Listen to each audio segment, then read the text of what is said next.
안녕하세요. 저는 40대 초반의 여성입니다. 호의를 베풀면 권리인 줄 안다는 이 말이 딱 어울리는 제 시댁에 대한 얘기를 들려드릴게요. 제 남편은 사형제 중 장남에 형제들과 나이 터울도 많습니다. 남편이 늘 제게 하는 말 중 하나가 바로 아버지의 그늘 아래서 살았다면 어땠을까 였어요. 시아버님은 남편이 중학생일 때 사고로 먼저 가셨고 그 이후 시어머니 그늘 아래서 사형제가 살았죠. 다만 시어머니는 그 시절 어머니를 떠올리면 상상가는 자식들을 위해 헌신하는 어머니의 모습과는 거리가 멀었습니다. 시어머니는 손가락을 빨고 있는 자식들을 두고도 본인의 삶이 더 우선이셨고 일을 하지도 않으셨어요. 간간히 시장에 나가 한두 번씩 일을 해서 번 돈으로 본인 치장하는 것에 다 쓰셨습니다. 집안 상황이 이렇다 보니 남편은 어린 나이였지만 동생들을 위해 안 해본 일이 없었어요. 형, 우리 너무 배고픈데 먹을 것 좀 없을까? 엄마는 오늘 늦게 들어온다고 하는데 도저히 배고파서 참을 수가 없어. 형이 시장 나가서 일해서 돈 벌어올게. 오면 깜깜한 밤일 텐데 너희들끼리 어디 가지 말고 집에서 기다리고 있어. 알겠지? 올 때 먹을 거 사올게. 남편은 시장에 나가 국밥을 쟁반으로 배달하기도 했고 불판 닦기에 남의 집 허드렛 일까지 돈만 벌 수 있다면 무슨 일이든 했대요. 남편이 해본 일 중 가장 어려웠던 일로 옛날 수세식 화장실, 흔히 말하는 똥간을 치우는 일도 했었죠. 고등학생이었기에 취업을 할 수도 없던 남편은 그날그날 불러주는 곳만 있으면 가서 돈을 벌어다 배고픈 동생들 반 먹이며 살았습니다.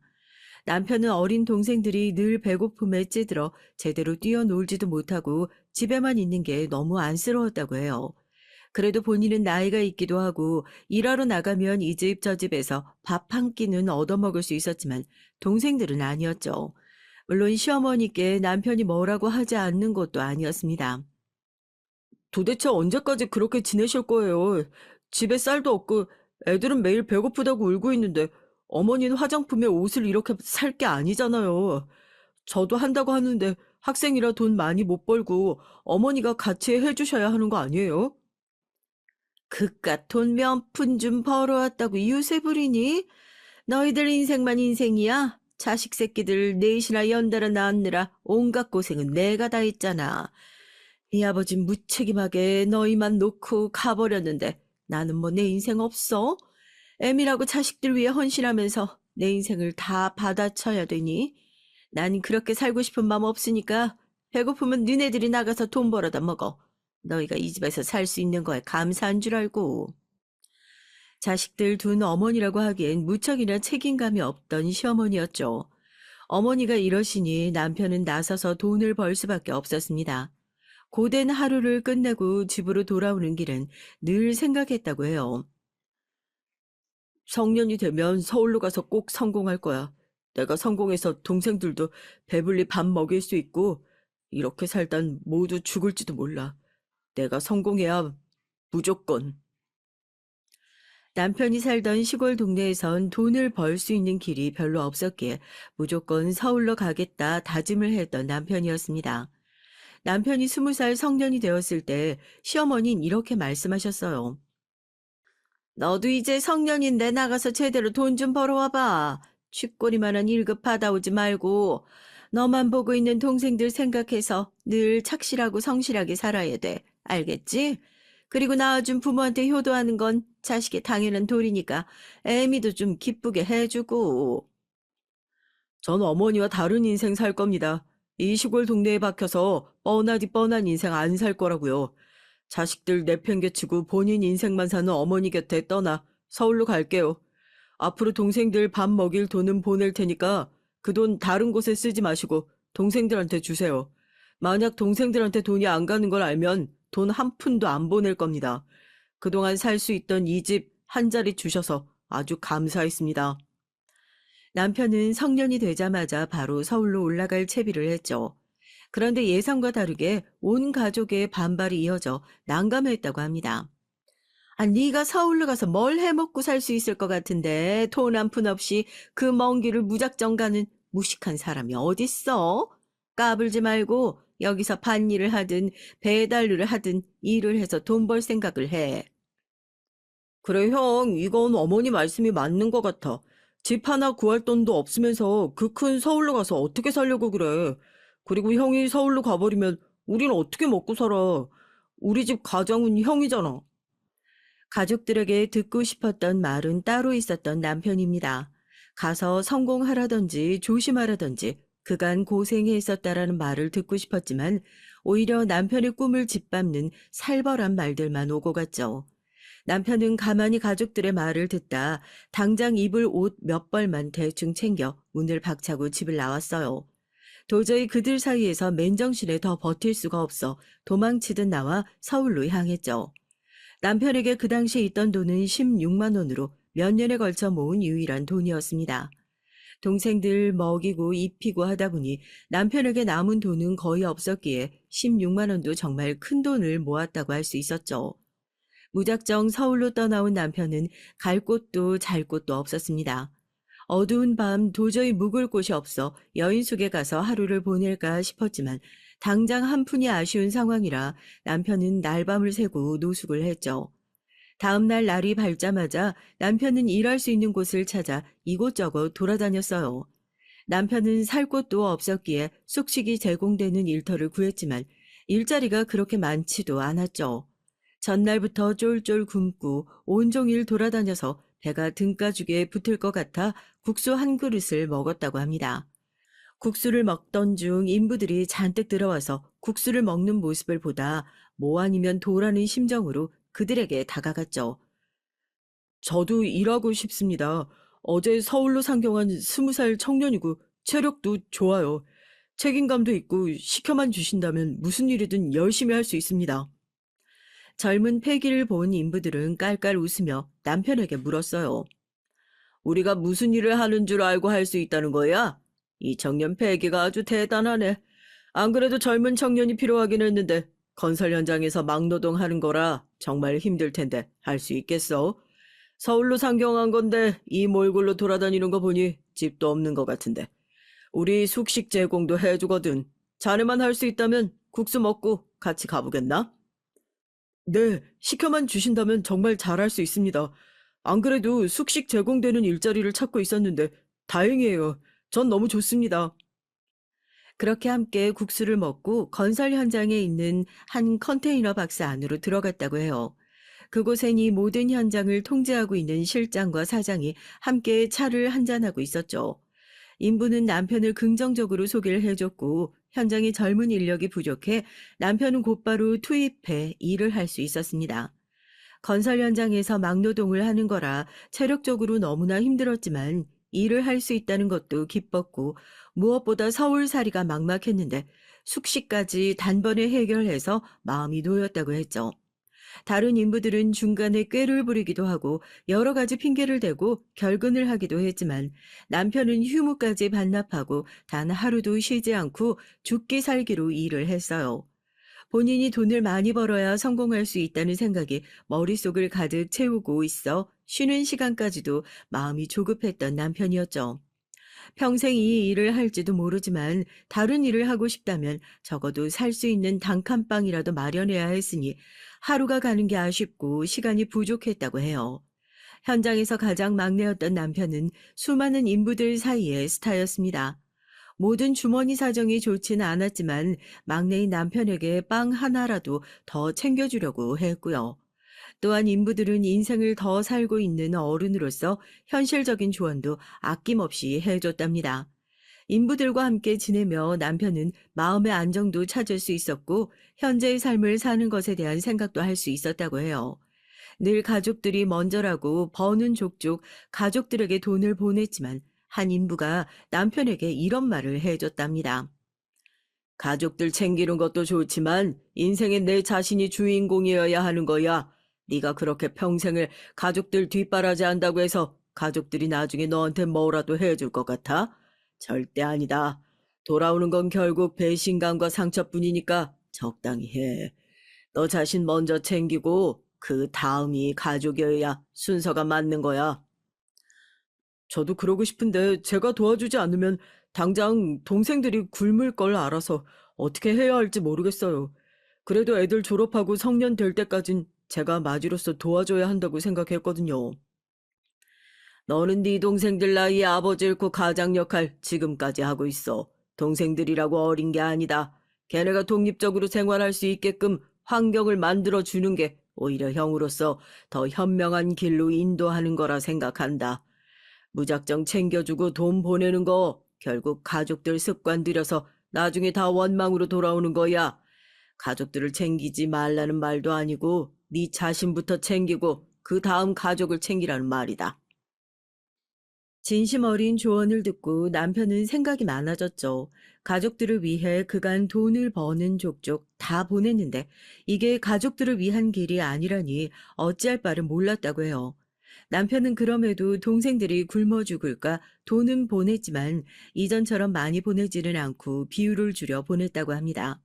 하루도 빠짐없이 성실하게 일을 하는 남편은 사장의 눈에 들었고 사장은 남편에게 제안을 하나 했죠. 전날부터 지금까지 자네 쭉 지켜봤는데 이 정도의 성실함과 책임감이면 무슨 일을 해도 성공하겠구나 싶더군. 다른 인부들과 다르게 현장에 대한 감도 있고 센스도 있는 게 조금만 더 배우면 좋겠다는 생각이 들어. 그런데 자네 제대로 배워서 이쪽 일을 하는 게 어떤가? 나도 자네같이 평생을 함께 해줄 직원이 필요하니 잘만 따라와 준다면 내가 도와주겠네. 그게 정말인가요, 사장님? 도와주신다면 최선을 다할 자신이 있습니다. 감사합니다. 남편은 이날 이후 일하는 시간을 줄이고 회사의 도움을 받아 야간 학교도 다니며 건설에 대한 공부를 본격적으로 시작했대요. 이어서 필요한 관련 자격증도 따고 그간 현실을 사느라 손을 놔버린 공부를 다시 할 수 있게 됐죠. 이른 오전부터 저녁까지 현장 일을 하고 이후부터는 공부만 했습니다. 배우는 것에 대한 지원을 모두 해주셨기에 돈에 대한 부담은 없었지만 믿어주신 만큼 한 번에 좋은 결과를 보여드리고 싶었다고 해요. 늦은 새벽까지 공부를 하고 겨우 쪽잠을 잔 후 하루 일정을 소화했기에 남편은 체력적으로 한계를 느꼈지만 그 어느 때보다 행복했다고 말합니다. 그렇게 사장 밑에서 최선을 다했던 남편은 일용직이 아닌 정직원으로 일하게 됐고 사장의 신임을 얻게 됐죠. 아무것도 없이 올라왔던 20살의 남편은 어느덧 이곳에서 뼈 빠지게 일한 지 7년 차에 20대 후반을 맞이했어요. 회사에서 제공하는 숙소에서 나와 본인 방 2개짜리 투룸에서 지내며 차도 끌고 다녔고요. 사치 부리는 성격이 절대 아니던 남편은 참 알뜰살뜰 살았습니다. 앞으로도 평온한 하루하루가 기다릴 줄 알았던 남편에게 고비가 찾아왔죠. 7년 내내 집으로 돈을 보냈던 남편이지만 점점 보내는 비용을 줄였다고 해요. 그럴 때마다 시어머니의 반발이 거셌지만 남편은 귀 닫고 무시했다고 합니다. 그런데 남편이 서울에서 잘 정착해 너무 잘 사는 걸 셋째 동생이 알아버렸죠. 서울로 올라와 일을 하던 셋째 동생이 술 한잔 하자며 남편에게 연락이 와 기쁜 마음으로 동생을 만나러 갔다고 합니다. 그런데 차 끌고 와 멀끔해진 남편의 모습을 본 셋째 동생은 이런 말을 했죠. 형, 이렇게 잘 살고 있었구나. 차도 좋은 거 끌고 다니고 있었네. 그런데 왜 집에 보내는 돈은 자꾸 줄었던 거야? 우린 형이 보내준 돈 겨우 쪼개고 쪼개서 내 식구가 먹고 살았는데 형은 서울에서 이렇게 잘 살고 있었어? 왜 그렇게 말해, 셋째야? 나도 먹고 살아야지. 내가 버는 돈을 다 집으로 보낼 순 없잖아. 연고도 없는 서울 땅에서 나라도 자리를 잡아야 너희들 올라오면 뭐라도 해주지. 그리고 나 쓰겠다고 빼놓은 돈 그거 얼마 되지도 않아. 너희 다 성년인데 지금까지도 돈 보내고 있는 거 보면 모르겠어? 형은 우리 집 가장이잖아. 아버진 대신이면 우리가 모두 자리 잡을 때까지 도와줘야 하는 거 아니야? 난 형이 이렇게 잘 사는 줄도 모르고 어머니께 형도 힘들어서 그럴 거라고 형 평만 들어줬는데 참 배신감 느껴지네. 셋째야, 너 진짜 그러는 거 아니다. 내가 아버지 대신 가장이라는 이유로 고등학생 때부터 지금까지 10년 넘도록 가족들 먹고 살 돈은 충분히 보냈다고 생각하는데 아니야? 무작정 서울 오고 7년 동안 지금까지 얼마나 외롭고 고생하며 살았는데 배신감이라니. 오랜만에 셋째 동생과 술 한잔 하려던 남편의 따뜻한 마음은 오히려 형제의 난을 벌이게 됐죠. 셋째 동생은 곧장 시어머니께 이 모든 사실을 폭로했고 남편은 온 가족 사이에서 혼자만 잘 먹고 잘 사는 배신자로 낙인 찍혔습니다. 심지어 시어머니는 남편을 향해 맹렬한 비난을 쏟았죠. 셋째한테 다 들었다. 너 서울에서 그렇게 잘 살고 있다며? 가족들 다 내팽개치고 너 혼자 배불리 잘 사니까 좋니? 누굴 닮아 그렇게 이기적인지 모르겠네. 네 애미의 동생들은 한 푼이 아쉬워서 밥 한 그릇도 배불리 못 먹고 사는데 넌 참 좋겠다. 어머니 무슨 말씀을 그렇게 하세요. 그리고 제가 잘 살면 뭐 얼마나 잘 산다고들 그럽니까? 내가 서울 와서 어떻게 사는지, 밥은 먹는지 단 한 사람이라도 물어본 적 있어요? 전 뭐 가족들 돈 보내주는 기계예요? 뚝딱 하면 돈이 나오는 것도 아닌데 다들 정말 해도 해도 너무하네요. 남편은 이전에 조언을 해주던 인부의 말을 떠올렸죠. 정말 그분의 말처럼 남편은 배신자로 낙인 찍히고 그간 고생했던 모든 것들이 물거품이 되어버리고 말았습니다. 더 놀라운 건 이후의 가족들 행동이었어요. 이전까지만 해도 주는 돈에 어떻게든 살다 돈이 필요하면 조심스레 연락했지만 대놓고 뻔뻔하게 돈을 달라며 요구했다고 합니다. 돈 좀 보내주십시오, 형님. 아우가 배가 골캤네요, 골캤어. 형님은 돈도 많으시니 여유껏 보내주십시오. 집에도 좀 보내고. 비아냥거리는 동생들의 말투도 거슬렸지만 본인을 가족의 일원으로 생각하지 않는 것 같아 많이 속상해했다고 해요. 남편은 여태껏 본인을 위한 투자라곤 먹고 살아야 할 집과 출퇴근에 필요한 적당한 차량이었습니다. 이때까지도 본인을 위한 쇼핑이나 밥 한 끼 제대로 된 것을 사 먹지도 않았던 남편이었죠. 그런데 저런 가족들의 태도에 남편은 허무함을 느꼈고 20대 후반이 다 되도록 본인을 투자 한 번 하지 않았던 것에 서글펐다고 해요. 자신의 인생에 자신이 없는 인생을 살았던 남편은 이제 더는 가족들에게 휘둘리지 않겠노라 결심을 했죠. 제가 가족들에게 생색 내려고 지원했던 건 아니지만 이렇게 가족 취급도 못 받을 줄 몰랐네요. 긴 시간 헌신했던 제게 이기적인 애 배신감 든다는 말까지 나올 줄 몰랐습니다. 앞으로는 각자 인생 사는 걸로 하자고요. 애들도 다 컸고 지들 앞가림 충분히 할 나이라고 생각해요. 어머니도 그간 제가 보낸 돈을 착실히 모으셨다면 노후 충분히 사실 거라고 봅니다. 앞으로는 저한테 돈 얘기 일절 하지 마세요. 단 한 푼도 안 보냅니다. 이런 버르장머리 없는 것 같으니라고 네 아버지가 하늘에서 보고 얼마나 속상하시겠어. 네가 가장인데 돈을 안 준다면 집안이 어떻게 굴러가겠니? 이 늙은 애미가 어디 나가서 막노동이라도 해서 돈 벌어다 살라는 소리냐? 누굴 닮아서 이렇게 이기적인지 모르겠네. 할 만큼, 아니 그 이상으로 제 뼈를 갈아 가족들에게 다 해줬어요. 충분하다 못해 넘치게 해줬다고요. 늦었지만 이제 저도 제 인생 살 겁니다. 시어머니와 대판 싸운 남편에게 동생들은 미친 듯이 연락을 했죠. 그러나 남편은 동생들의 말을 듣지 않고 딱 할 말만 했습니다. 어머니께 말했듯 앞으로 일절 지원은 없어. 니들도 다 큰 성인이니 밥벌이 알아서 하고 니들 인생 스스로 만들어가며 살아. 그리고 나만 자식이 아니잖아. 너희도 자식된 도리로 어머니 잘 보살피고 모시면서 살아. 동생들 역시 반발이 거셌지만 남편은 귀 닫고 딱 무시를 해버렸어요. 남편이 이렇게 독하게 마음을 먹을 수 있었던 건 바로 사장님의 역할이 매우 컸습니다. 남편의 모든 사정을 알고 계셨던 사장님은 아버지를 대신해 주셨죠. 아버지의 그늘이 늘 그리웠던 남편에게 사장님은 아버지 그 이상의 분이셨습니다. 너 정말 가족들한테 할 만큼 했다. 아버지가 하늘에서 보고 제발 그만하라고 네 인생 살라고 하실 거다. 네가 그렇게 희생하고 다 해줘도 가족들은 당연하다 여기지 절대 고마운 줄 모른다고. 사람이 얼마나 이기적인 동물인 줄 모르지? 해줄수록 더 기대하고 더 요구하는 게 사람이다. 가족들이 너에게도 독립할 수 있도록 아주 강하게 딱 끊어낼 필요가 있어. 그렇지 않고 휘둘리면 넌 평생 그렇게 살아야 할 거야. 너 장가도 가고 애도 낳고 네 가정 꾸리면 안 살 거니? 나중에 네 와이프 될 사람한테도 이 무거운 짐 같이 나누게 할 거야. 가족들 말처럼 제가 정말 이기적인가 싶었어요. 이제라도 제 인생 살고 싶은데 힘든 가족들을 모른 척하는 게 못할 짓인가 싶어서 망설였는데 사장님 말씀이 맞네요. 해줄수록 더 많은 걸 원하고 당연한 줄 안다는 그 말이 딱 맞습니다. 늘 사장님은 남편에게 인생의 선배로서, 아버지로서, 때로는 친구로서 조언을 해 주셨고, 남편이 올바른 길로만 갈 수 있도록 인도를 해 주셨죠. 그렇게 가족들과 선을 딱 긋고 살게 된 남편은 마음 한편은 불편했지만 일한 만큼 돈도 더 많이 모을 수 있었고 사람처럼 살 수 있었다고 해요. 시끄러움도 잠시 시간이 흐르고 이제 자신을 돌보는 삶에 익숙해진 남편에게 사장님은 제안을 하셨답니다.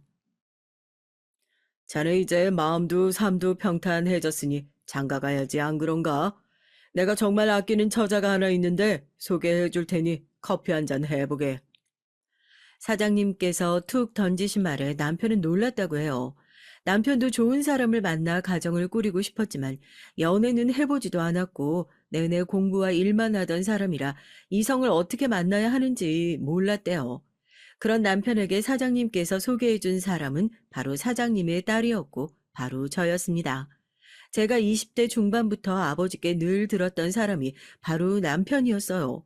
정말 성실하고 멋진 청년이 있는데 제가 나이가 차도록 시집을 못 가면 이어줄 거라 하셨고요.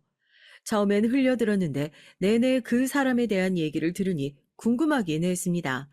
그 시절 20대 후반이 되도록 여자가 시집을 못 갔다면 정말 늦은 편이라 부모님께서도 제 혼사에 관여를 많이 하셨거든요.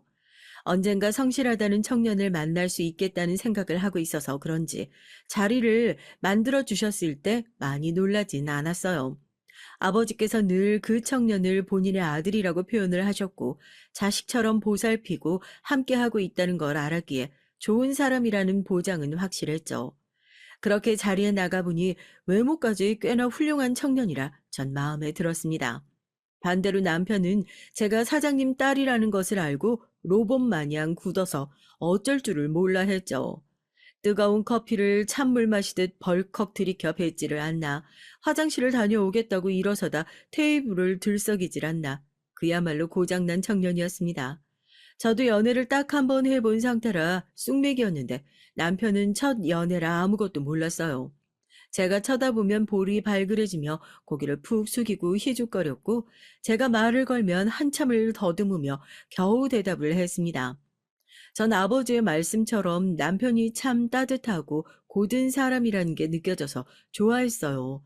그 당시 여자가 먼저 교제하자는 말을 하는 것도 흔치 않은 일인데 10번을 넘도록 만나도 교제하자는 말을 안 하는 남편 때문에 제가 먼저 했습니다. 남편은 그 말을 듣고 방방 뛰며 어쩔 줄을 몰라 하며 남성미라곤 전혀 찾아볼 수 없었지만 전 때묻지 않은 순수함이 있는 남편이 좋았어요. 저희 두 사람이 정식으로 교제를 시작하고 나니 집안에선 난리도 아니었죠. 부모님의 성화에 못 이겨 교제를 한 지 한 달 만에 집에 정식으로 초대해 함께 식사를 했습니다. 어머니 역시 아버지께 남편에 대해 익히 들어서 그런지 환대를 해 주셨고요. 한참 식사를 하던 중 아버진 충격적인 발언을 하셨어요. 서로 마음도 통하고 나이도 있는데 더 끌지 말고 결혼해라. 너희들 살 집은 아버지가 구해줄 거니까 부담 갖지 말고 사돈 집에도 인사드리러 다녀오고 결혼 승낙 받아와라. 네? 아버지 저희 이제 한 달 만났는데 결혼은 너무 이르지 않을까요? 애초에 내가 너희들 이어줄 때 혼인 전제로 만난 건 아니었니? 내가 내 예비 사위가 어떤 성품을 지닌 사람인지 잘 알고 있고 너희 두 사람이 좋다는데 질질 끌 이유가 뭐가 있어? 부모 더 나이 들기 전에 얼른 혼인해서 잘 사는 모습 보여줘야지. 그게 자식들이 할 효도 아니겠니? 아버지의 말에 남편은 알겠다고 해버렸죠. 물론 저도 남편과 결혼할 생각으로 그 자리에 나간 것이라 마음에 걸리는 건 없었습니다. 다만 너무 짧은 기간이 아닌가 싶었는데 저희 부모님께서 서두르시니 정신없이 지나갔어요. 제가 시댁에 처음 인사를 드리러 갔을 때 시가족들은 팔짱을 끼고 절 위아래로 훑어보며 참 무례하게 대했습니다. 결혼한다고 애미 허락이라도 받으려고 온 거냐? 애미고 가족이고 없다고 너 혼자 잘 먹고 잘 살겠다더니 애미 허락은 왜 필요한데? 아 어차피 네 인생이고 네 혼인이니까 멋대로 할 거 아니냐? 어머니, 이 사람 앞에서 말 좀 가려 해주세요. 처음 인사하는 자리인데 꼭 그렇게 하셔야겠어요? 너는 그게 문제야. 자식이 어디 애미를 가르치려고 들어? 너는 말끝마다 나를 가르치려 드는 게 난 끔찍하게도 싫다. 반대를 해도 어차피 할 결혼, 니들이 알아서 해. 시어머니와 시동생은 전부 절 노려보는 듯 따가운 시선을 보냈고 첫 인사에 밥도 한 끼 못하고 그대로 나와야 했어요. 물론 아무렇지도 않았습니다. 저와 저희 부모님 전부 남편의 가족이 어떤 줄 알고 있었고 오직 남편 하나 보고 하는 결혼이라 상관이 없었어요. 결혼을 준비하는 내내 뭐라도 더 해달라, 돈으로 줘라 등 무례한 요구는 이어졌지만 전 거절했습니다. 이런 제가 마음에 들지 않았던 시어머니는 제게 대놓고 그러셨어요. 너는 그 큰 회사 사장 딸씩이나 되면서 결혼하는데 어떻게 이 정도도 못한다고 그러니? 네 아버지가 버는 돈이 얼만 줄 뻔히 다 아는데 고작 돈 몇 천만 원 쥐어달라는 게 그리도 어렵냐? 여기는 이제 네 시댁인데 우리도 너희 수준에 맞게끔 멀끔한 집에서 살아야 하는 게 맞다. 집 사달라는 것도 아니고 좀 도와달라는 건데 그게 그렇게 어렵니? 네, 어머님, 어려워요. 저희 아버지께서 여유가 있으신 거지, 그 돈이 제 돈은 아닙니다. 어머님 지금 홀로 계시는데, 마당 딸린 2층 대저택이 왜 필요한지 모르겠어요. 한두 푼도 아니고 무려 몇 천만 원이나 어머니 이사 시켜드리려 도와드릴 수 없고, 저희 집에선 이 결혼에 이미 너무 많은 지원을 해주셔서 더욱 말씀드릴 수 없어요. 아주 끼리끼리 만났구나, 만났어. 가족이 얼마나 중요한지 모르고 니들끼리 잘 먹고 잘 살겠다 이거구나. 그래, 네 시애미는 굶어 죽든 집이 무너져 죽든 니들끼리 어디 잘 살아봐라. 이렇게 시어머니께서 저를 잡들이 하실 때마다 남편은 제게 진심으로 미안해했어요. 그러나 그런 남편에게 전 말했습니다. 앞으로도 미안해하지 마. 평생을 이렇게 하실 분이라는 거 알고 한 결혼이니까 내가 감당할 수 있는 건 내가 감당할 테니까 걱정하지 마. 저희 부부는 시가족들과 적당히 거리를 두며 지냈어요. 가까이 할수록 요구사항이 너무 많아져 결국 다툼으로 끝나는 관계라 어쩔 수 없더라고요. 저희가 결혼한 후 시동생들도 모두 장가를 가게 됐는데 이때 저희에게 너무 많은 요구를 했습니다. 너희가 손윗 사람이면 동생들 장가 가는데 뭐라도 해줘야지. 저쪽 여자집에서 우리 아들들 보고 뭐라고 하겠냐. 있으면서도 안 해주는 니들은 도대체 무슨 생각이야? 첫째 너는 집안에 돈도 그렇게 많으면서 좀 얘기해서 시동생들한테 한 몫씩 챙겨주고 그래야지. 매번 내가 이렇게 말을 해야겠니? 어머님, 저희가 가족이기에 축이 충분히 할게요. 그 외엔 저희도 먹고 사느라 빠듯해서 여유가 없어 더 못합니다. 저희도 살아야죠. 그리고 도련님들, 저희 아버지 회사에 취업도 시켜드렸잖아요. 그 부탁만 해도 정말 어려운 부탁이었어요, 어머님. 시어머니는 제게 악하다는 표현까지 쓰시며 제 아버지께라도 돈을 받아 시동생들을 도와주려고 하셨지만 전 단호하게 거절했습니다. 축의금으로 충분히 도와줬다고 생각을 했고 남편도 더 하길 원치 않았어요. 더군다나 시동생들이 자리를 못 잡고 굶어 죽게 생겨 어쩔 수 없이 저희 아버지 회사에 취업도 시켜줬거든요. 낙하산으로 자리를 주긴 했지만 일도 못하고 내내 놀기 바쁜 두 사람이라 아버지께 정말 죄송했습니다. 이런 문제들이 겹치니 남편은 제게 너무 미안해했고 시어머니의 연락을 받지 말라고 했지만 연락처도 바꿔서 전화가 오는 시어머니의 연락을 피할 길이 없었죠. 물론 스트레스를 받기는 했지만 그렇게 큰 타격감은 없었어요. 남편은 아예 연을 끊고 지내자고도 했지만 그래도 가족인데 나 하나 참으면 된다는 마음으로 버텼죠. 저희가 시댁에 자주 가는 것도 아니고 명절과 시어머니 생신 때 딱 이렇게만 시간을 보냈고 명절에도 남편이 당일에 가서 밥 한 끼 먹고 바로 친정으로 가자고 하기에 힘들지 않았습니다. 이런 저희 모습을 당연히 좋게 보실 리 없다고 생각했지만 저희 부부가 할 수 있는 최선이었다고 생각해요. 명절에도 생신 때도 늘 용돈을 드렸고 공통적으로 양가 부모님께는 꼭 30만 원씩 고정적으로 드리기로 정해놨습니다. 다가오는 시어머니 생신 때 이상하게 유독 시댁에 가고 싶지 않았습니다.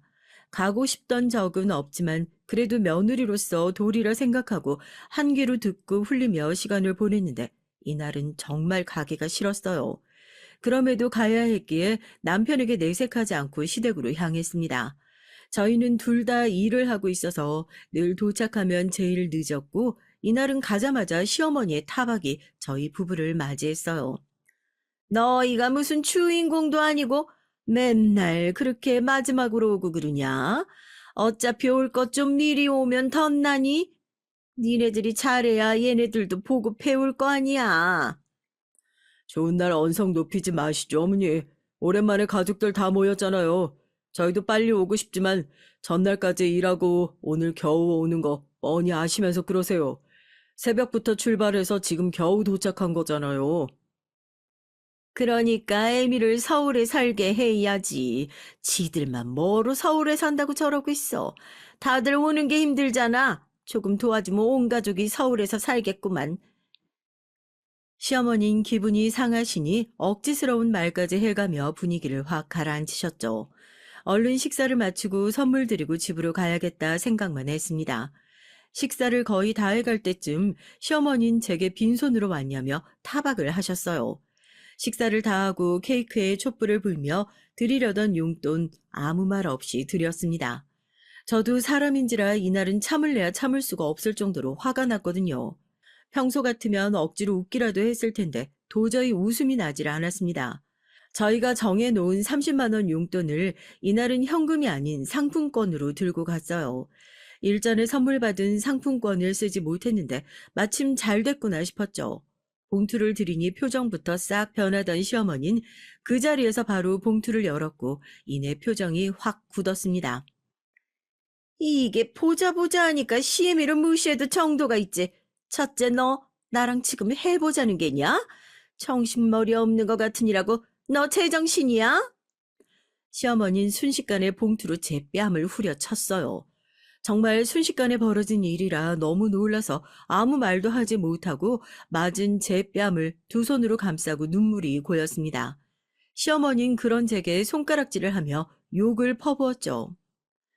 네 아버지가 돈이 얼마나 많은 줄 내가 뻔히 아는데 어쩜 이렇게 모질게 구니? 형편 어려운 네 동서들은 나한테 생신이라고 300만 원씩 쥐어줬는데 제일 잘 사는 네가 30만 원을 그것도 상품권으로 쥐어주는 게 맞니?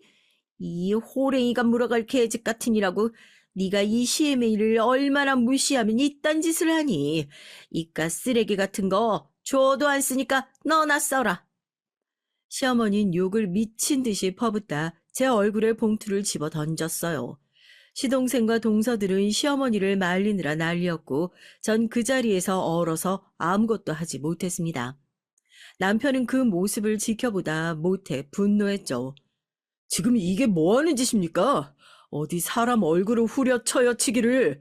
이 사람이 그간 안 들어도 될 어머니 억지스러운 욕이란 욕 다 듣고 참아낸 세월이 있는데 이 사람한테 어떻게 이렇게 하세요? 다 떠나서 어떻게 사람 뺨을 치세요? 저도 그동안 가족이라는 이유로 이 사람이 그래도 가족이라고 참으라고 해서 참았는데 더는 이 집 가족 못 해먹겠네요.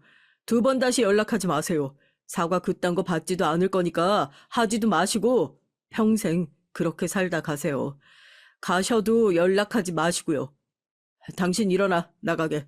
당신도 앞으로 저 사람들이랑 연락도 하지 마. 알겠어? 전 남편과 살며 이렇게 화난 모습을 처음 봤습니다. 이 사람도 이렇게 화낼 수 있는 사람이라는 걸 처음 알았죠. 제 손을 잡고 씩씩거리며 나온 남편은 나오자마자 저를 꽉 끌어안고 미안하다며 오열을 했습니다. 여보, 정말 미안해.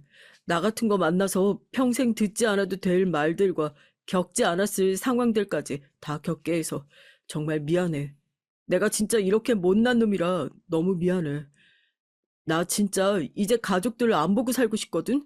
그러니까 당신도 이제 절대 연락 받아주고 그러지 마. 그래도 가족이고 내가 며느리니까 내 할 도리를 해야 한다고 생각했었어. 그런데 여보, 나도 이제 못하겠어. 미안해. 내가 뺨까지 맞으면서 버티기엔 어려울 것 같아. 우리 부모님이 당신 부모님이기도 하잖아. 우리 그냥 등지고 서울에서 우리끼리 잘 살자. 늘 남편에게 그래도 가족이라고 어떻게 연을 끊을 생각을 하냐며 다그쳤지만 뺨까지 맞은 이상 저도 더는 못하겠었어요. 이 일을 저희 친정에서 아신다면 너무 속상해하실 게 뻔해서 전 남편에게 없던 일로 묻자고 했습니다. 그런데 남편은 며칠 내내 술을 마시고 귀가를 했어요. 많이 힘들어 보였지만 혼자 정리할 시간이 필요할 것 같아 간섭하지 않았습니다. 그러던 어느 날 친정 아버지의 갑작스런 부름에 급히 나갔는데 남편과 함께 계셨어요. 아버지와 남편이 회사에 있을 시간인데 의아했죠. 회사에 있을 시간인데 집 앞엔 무슨 일이에요? 갈 곳이 있으니 차에 타라. 저희 아버지의 표정과 저 말투는 딱 한 번 들어봤습니다. 제가 어릴 때 저희 어머니께 치근덕대던 동네 아저씨가 계셨는데 그 아저씨에게 경고를 할 때 봤던 표정과 목소리였죠. 남편에게 조용히 어디를 가는 것인지 물어도 대답을 하지 않았고 이상했습니다. 한참을 달리는 차 안에서 가만히 보니 이 길은 시댁으로 가는 길이었어요. 설마 시어머니 생신날 시댁에서 있었던 일을 친정 아버지가 모두 아셨는지 그래서 가는 건지 궁금했습니다. 아버지, 이 길은 제 시댁 가는 길인데 혹시 지금 시댁으로 가는 거 맞아요? 그 집으로 가는 건 맞다. 내 자식들은 아비인 내가 지켜야지. 조용히 따라와서 옆에 가만히 있어라. 친정 아버지가 이렇게까지 단호하셔서 아무 말 없이 묵묵히 따라갔어요. 그렇게 시댁에 도착해 들어서는데 그날의 기억이 떠올라 심장이 두근두근 뛰었습니다. 들어서니 시어머니뿐 아니라 시동생들의 동서들까지 전부 모여 있었어요. 시어머니는 저희 친정 아버지를 보고도 인사조차 하지 않으시고 팔짱을 끼고 고개를 빳빳하게 세우고 계셨죠. 그런 시어머니를 뒤로 하고 저희 친정 아버진 저희 부부를 본인 뒤에 세우시고 말씀하셨습니다. 긴 세월 자식 앞세워 입에 풀칠을 했으면 노년은 양심껏 쥐죽은 듯 사셔야지. 무슨 노인네가 욕심이 끝을 모르고 하늘을 찌르네. 감히 내 딸 자식 뺨을 후려친 것도 내 아들 자식 가슴에 평생 빼지도 못할 대목 받은 것도 내가 더는 눈 감아줄 수 없어서 이 시골 촌동네까지 먼 길 왔네요. 이 시간부로 이 집 장남 없고 내 아들만 있어. 다른 건 다 참아도 내 자식들, 내 아내한테 함부로 하는 사람은 그게 누구든 처참하게 응징을 해야 하는 사람이라 경고하려고 왔으니까 똑똑히 들으시죠. 내 아들, 딸 건들지 마시고 당신들 인생은 본인들이 알아서 사십시오. 친정 아버지의 말씀 끝에 남편은 눈물을 하염없이 흘렸습니다. 그런데 이 말을 듣고 가만히 있을 시어머니가 아니셨죠. 내 배 아파 낳은 내 자식을 그쪽이 뭔데 자식이네 만에 그러고 있습니까? 자식이 애미한테 효도하는 건 당연한 거 아니오? 그리고 첫째는 돈 없어 힘든 시댁인 거 뻔히 알면서 한 푼도 안 주려고 들고 시애미 생신에 상품권 30만 원 달랑 내밌는데 그걸 눈 감아줄 시애미가 어딨어요? 남의 자식 탐하기 전에 그쪽 자식 교육으로 단단히 시키시지 어딜 찾아와서 뭐 이라 마라 훈계질이야? 사돈사돈거리며 예의를 갖춰주니 끝을 모르고 무례하고 입을 열 때마다 무식이 쏟아져 나오시네요. 자식 둔 부모의 동년배라고 충고 하나 하죠. 당신 그나마 장남이 있었으니 여태 사람처럼 살았던 거지. 남들 자식들이 당신 노년을 봐줄 것 같소? 장담컨대 당신은 처절하고 비참하게 살다가 갈 게 뻔히 보이는데 그걸 본인만 모르니 참 답답하네요. 친정아버진 본인에게 무례한 시어머니께 굴하지 않고 단호하게 말씀을 하셨어요. 그럴수록 시어머니는 더욱 언성을 높였고요. 시어머니는 친정아버지가 앞에 계신데도 불구하고 제게 대놓고 험한 말을 하기도 하셨죠. 이래서 옛말에 집안에 여자가 잘 들어와야 한다고 말씀하셨지. 저거 하나 잘못 들어와서 결국 집안을 이렇게 풍비박산을 만들어버리네. 네 아버지 뒤에 딱 숨어서 너 뭐하고 있니?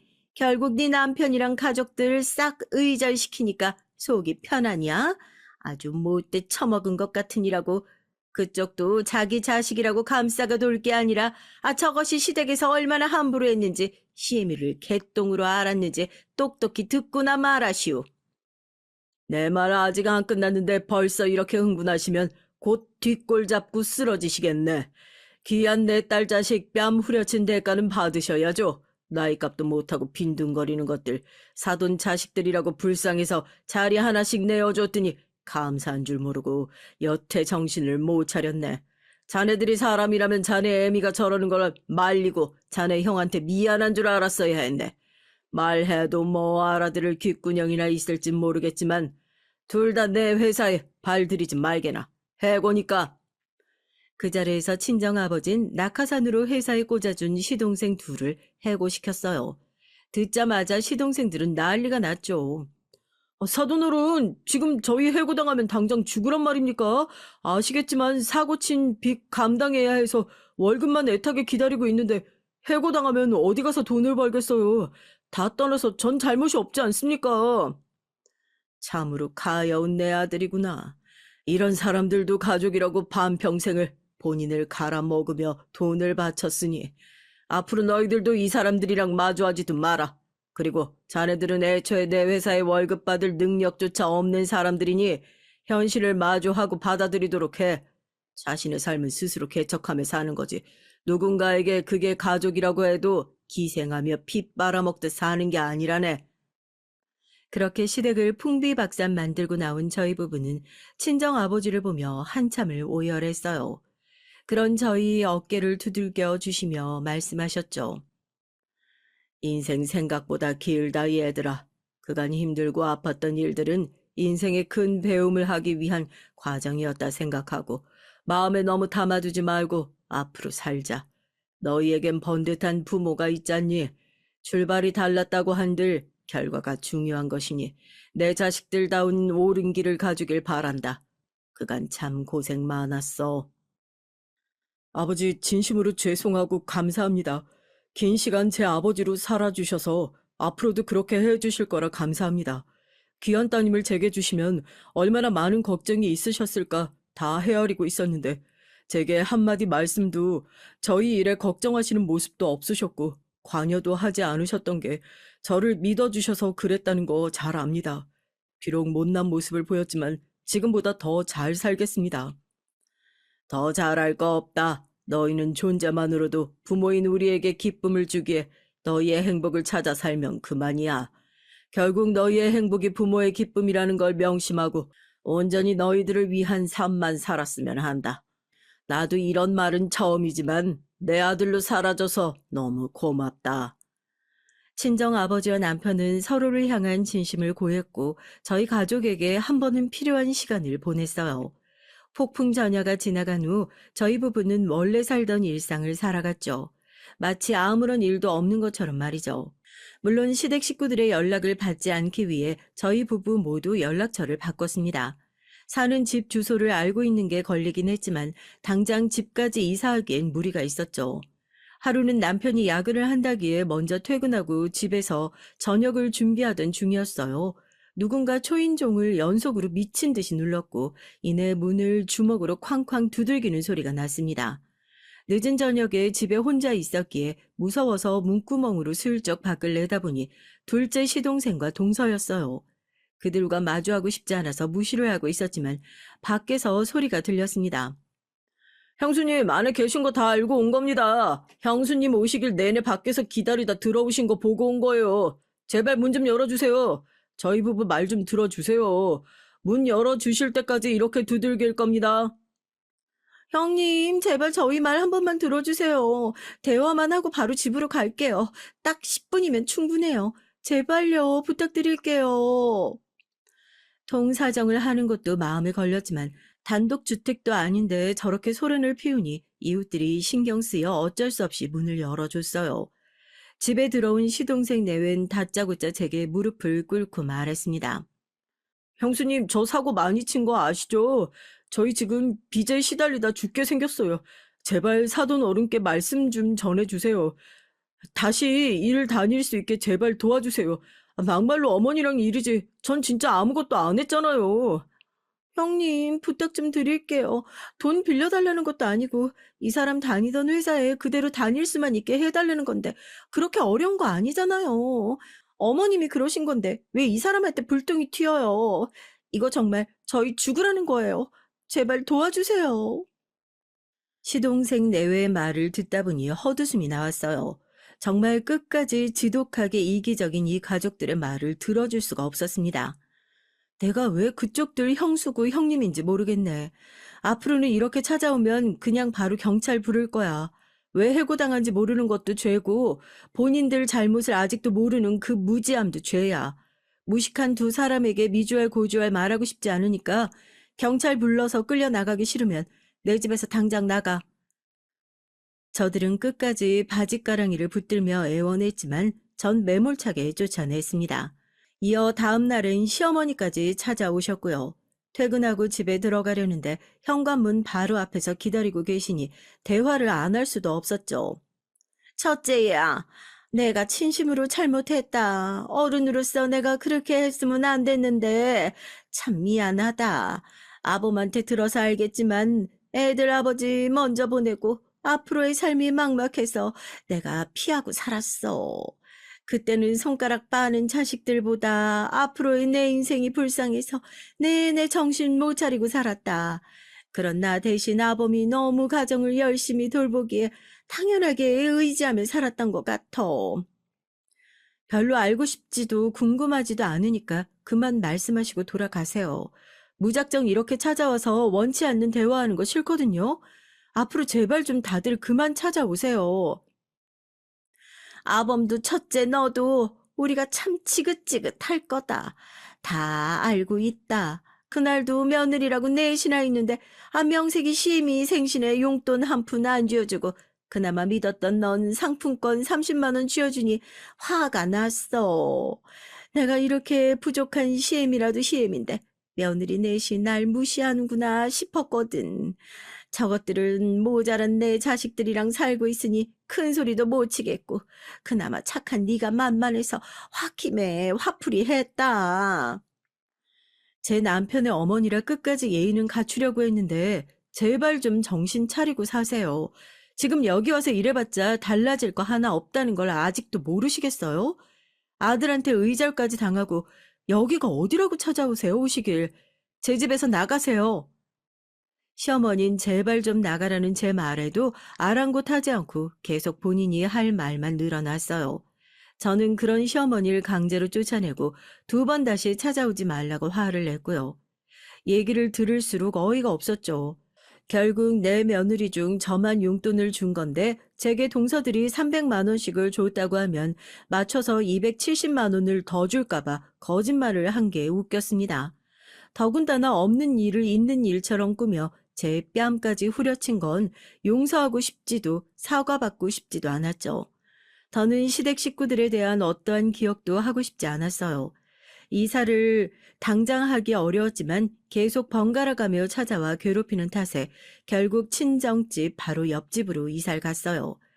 부촌이라 저희 부부가 감당하기에 다소 무리가 있었지만 친정 아버지께서 가족들 모여 살자며 이끌어 주셨죠. 친정집 바로 옆으로 이사를 가니 어머니가 해주시는 따뜻한 저녁 밥상을 매일같이 먹을 수 있어서 저희 부부는 참 좋았습니다. 또 부모님이 주시는 조건 없는 무한한 사랑을 온전히 받으며 보호 아래 살 수 있다는 것도 좋았어요. 남편은 친정 부모님이 사랑을 쏟아주시는 만큼 그보다 더 잘했습니다. 아버지 모시고 목욕탕도 가고 아들이 없어 늘 쓸쓸하셨던 아버지께 정말 든든한 아들이 되어줬죠. 이렇게 저희 가족이 하나 되어 가는 동안 시가족들은 끝도 없이 추락을 하고 있었습니다. 사고만 치던 시동생들은 결국 이혼을 당하고 빚쟁이에 쫓기는 신세로 살다 각각 흩어졌고요. 그렇게 자식들 모두가 놓아버린 시어머니는 여전히 동네에서 으름장만 놓는 무식한 노인네로 살고 있었어요. 동네엔 이미 자식들이 버리고 도망갔다는 소문이 파다했지만 시어머니만 인정하지 않았고 여전히 후회하는 모습 하나 없이 떵떵거리며 사는 척 했습니다. 실상은 전기도 끊기고 수도도 잠겨 집안에서 할 수 있는 게 아무것도 없는데 말이죠. 이런 걸로 마음이 아파 도와줄 거였으면 저희 부부는 의절을 선택하지도 않았을 겁니다. 가끔 소식 들을 때마다 마음이 편하진 않았지만 결국 이 모든 것이 그들의 업보라 생각해요. 그리해서 저희 부부는 아프고 고통받았던 시간만큼 앞으로도 서로 의지하며 잘 살아가려 해요. 긴 글 읽어주셔서 감사합니다. 안녕하세요. 저는 50대 여자입니다. 제 인생은 파란만장 그 자체예요. 작정하고 얘기하면 주말 연속극 못지 않습니다. 전 남들보다 비교적 풍요로운 집안의 외동딸로 자랐어요. 부모님께서 두 분 다 연구원으로 굉장히 엘리트셨거든요. 덕분에 저도 어릴 때부터 경제적으로 여유롭게 자랐고 교육도 많이 받았습니다. 전 고등학교 때까지 전교 1, 2등을 놓치지 않았어요. 그런데 아무리 가진 게 많고 재능이 많아도 사람을 보는 눈이나 판단력은 스스로 터득해야 하는 거더라고요. 전 다른 재능이 넘치는 대신에 사람을 보는 눈과 판단력이 많이 부족했습니다. 전 제가 원하던 서울대 법대에 합격했어요. 제 꿈은 어릴 때부터 판사가 되는 거였거든요. 법대에 합격하고 난 뒤 19년 동안 쉬지 않고 공부한 저에게 보상을 하나 해주고 싶었습니다. 부모님도 대학에 들어가면 지금까지 한 것보다 훨씬 더 힘들 테니 제가 원하는 거라면 뭐든 들어주시겠다고 했어요. 듣고 보니 대학에 들어가면 이제 꼼짝없이 공부만 해야 할 텐데 저도 뭔가 색다른 걸 도전하고 싶었습니다. 전 고민 끝에 배낭 여행을 가겠다고 했어요. 부모님은 당연히 아직 성인도 채 되지 않은 제가 홀로 여행을 간다고 하니 걱정이 이만저만이 아니셨죠. 뭐든지 하라고 했던 말은 취소라고까지 하면서 말리셨어요. 하지만 저도 완강했습니다. 이때가 아니면 갈 기회가 없을 것 같아 처음으로 부모님에게 반기를 들며 우겼어요. 결국은 제가 이겼고 전 입학식을 한 달 남겨두고 유럽으로 떠났습니다. 한 달 동안 갈 수 있는 곳은 다 다녔어요. 유럽 배낭 여행은 제 인생에 있어서 가장 기억에 남는 일입니다. 하루하루가 너무 행복했거든요. 그 어떤 것도 계획되어 있지 않고 아무도 날 모르는 세상에 혼자 덜렁 서 있다는 것이 생각보다 훨씬 더 흥분되고 즐거웠습니다. 배낭여행을 일주일 남긴 어느 날 마지막 여행지였던 영국에서 운명적인 만남이 있었어요. 요즘이야 유럽에 여행 다니는 한국 사람들이 많지만 30년 전만 해도 유럽의 아시아 여자 자체가 별로 없었어요. 한국인은 말할 것도 없고요. 여행하는 동안 한 번도 한국 사람을 만나지 못했었는데 영국 런던에 도착하자마자 너무 신기하게 한국인을 만났습니다. 공항에서 멀지 않은 도시의 한 식당이었는데 한국 음식도 아니고 술을 파는 술집이었어요. 날씨가 너무 추워서 술집인지도 모르고 아무 가게로 헐레벌떡 들어갔는데 술집이더라고요. 전 놀라서 곧장 나가려고 했는데 어디선가 노랫소리가 들렸습니다. 아주 감미로운 목소리였죠. 그 목소리에 끌려 전 그대로 자리에 앉고 말았습니다. 그곳에서 그 남자를 만났어요. 바로 저의 첫 번째 남편 승철이에요. 그 사람은 마이크 앞에 서서 노래를 하고 있었습니다. 전 제가 있을 곳이 아니라는 걸 알면서도 콜라를 한 잔 시키고 1시간 넘게 앉아 남자의 노래를 들었죠. 무슨 용기가 났는지 남자의 노래가 끝났을 때 전 다가가 어느 나라 사람이냐고 물었어요. 한국인이라는 말에 둘 다 서로 놀라서 그 자리에 앉아 2시간을 넘게 떠들었습니다. 승철은 이제 고등학교를 졸업한 한국 여자애가 혼자 한 달 동안 배낭 여행을 하고 있다는 사실에 놀랐고 전 한국 남자가 혼자 영국에 살고 있다는 사실에 호기심이 생겼어요. 승철은 가난한 대학생이었어요. 집안이 힘들어서 대학을 휴학하고 돈을 벌러 영국에 왔대요. 낮에는 공장에서 일하고 밤에는 술집에서 아르바이트를 하며 번 돈을 모두 다 한국에 집에 보낸답니다. 전 시간이 아깝지 않냐고 했죠. 우선 빚을 지더라도 빨리 대학을 졸업하고 취직을 해서 돈을 버는 게 이익 아니냐고요. 제 말에 승철은 웃었습니다. 저더러 돈 때문에 힘들어 본 적 없지 않느냐고 되물으면서요. 나 같은 지방 출신이 서울에서 대학을 다니려면 한 달에 얼마가 필요한 줄 알아? 등록금은 문제도 아니야. 한 달 생활비가 없어서 학교에 갈 수 없는 지경이라고. 더군다나 나한텐 아들 같은 동생이 있어. 승철의 말이 맞았어요. 제가 세상을 너무 몰랐습니다. 승철은 저와 너무도 다른 인생을 살았어요. 어머니가 바로 얼마 전에 동생을 낳다가 돌아가셔서 홀아버지와 이제 태어난 지 얼마 안 된 남동생이 있답니다. 그 순간 알았죠. 승철은 고작 고등학교 졸업한 여자애가 어떻게 배낭여행을 혼자 왔냐고 대단하다고 했지만 아니었어요. 말이 배낭여행이지 사실 전 한 달 동안 부모님이 주신 돈으로 좋은 숙소, 좋은 비행기를 타며 여행을 다녔거든요. 매일매일 부모님과 하루 한 번 통화도 했고요. 순간 제가 지금까지 찍었던 사진들이 다 부끄럽게 느껴졌습니다. 혼자 호기롭게 여행하겠다고 나서긴 했지만 결국은 부모님의 도움이 없었다면 다 가질 수 없었던 거니까요. 그날 밤 이후 저와 승철은 말도 안 되게 가까워졌습니다. 일주일 동안 매일매일 만나 지금까지 서로가 어떻게 살아왔는지 얘기를 나눴고요. 어느새 일주일이 아니라 10년은 알고 지낸 사이처럼 친해졌습니다. 누구에게도 말하지 못했던 서로의 얘기까지 모두 다 나눴으니까요. 런던에서 일주일 동안 전 승철과 함께 있으면서 지금껏 해보지 못한 일탈을 누렸어요. 술을 배웠고 담배도 피웠고요. 물론 둘 다 저에게 맞지는 않았지만 승철이 아니었다면 평생 해보지 않을 것들을 해본 거죠. 승철은 저에게 뭐든지 강요하지 않았습니다. 하지만 함께 있는 것만으로도 그가 하는 건 뭐든지 다 따라하고 싶었습니다. 평생 잊지 못할 만남인 만큼 헤어짐은 빨랐고요. 전 학교에 돌아가야 했으니까요. 헤어질 때도 너무 아쉬워서 서로를 붙잡았습니다. 승철은 학교 입학시까지 단 며칠이라도 더 있으라고 했고 전 승철에게 한국으로 가자고 했어요. 둘 다 이기적인 소리였죠. 그렇게 헤어진 저와 승철은 다시는 못 만날 줄 알았거든요. 그때야 핸드폰도 없던 시절이고 달랑 서로의 집 주소와 학교 이름만 알고 있었으니까요. 하지만 운명적인 만남이란 그렇게 쉽게 끝나지 않더라고요. 제가 학교를 한참 다니던 1학년 시절 어느 날 승철이가 학교를 찾아왔습니다. 제가 런던에서 봤던 모습 그대로 학교 교문 앞에 서 있더라고요. 승철은 저를 잊지 못하고 결국 한국으로 돌아왔어요. 제가 언제 나올지 몰라 3일 내내 같은 시간에 학교 앞에 와서 하루 종일 기다렸답니다. 그런 사람에게 어떻게 빠지지 않을 수가 있겠어요? 하지만 제 인생에 다시 없을 운명이라고 생각했던 저의 첫사랑을 저를 구렁텅이로 몰아갔습니다. 저의 첫 연애는 얼마 되지 않아 결혼으로 이어졌어요. 어떻게 그 젊은 나이에 결혼을 했느냐고요? 제가 임신을 하고 말았거든요. 그 일로 전 부모님과 등까지 졌습니다.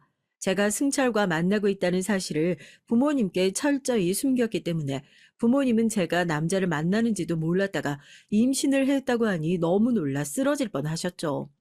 처음엔 제 말을 믿지 않으셨어요. 제가 나쁜 놈을 만나 사기라도 당한 줄 아셨고요. 부모님은 저를 설득하셨습니다. 지금같이 중요한 시기에 임신이 웬 말이냐고요. 전 승철에게 정신이 빠져 올바른 판단을 내릴 수가 없었어요. 무조건 승철과 결혼해서 아이를 낳겠다고 했죠.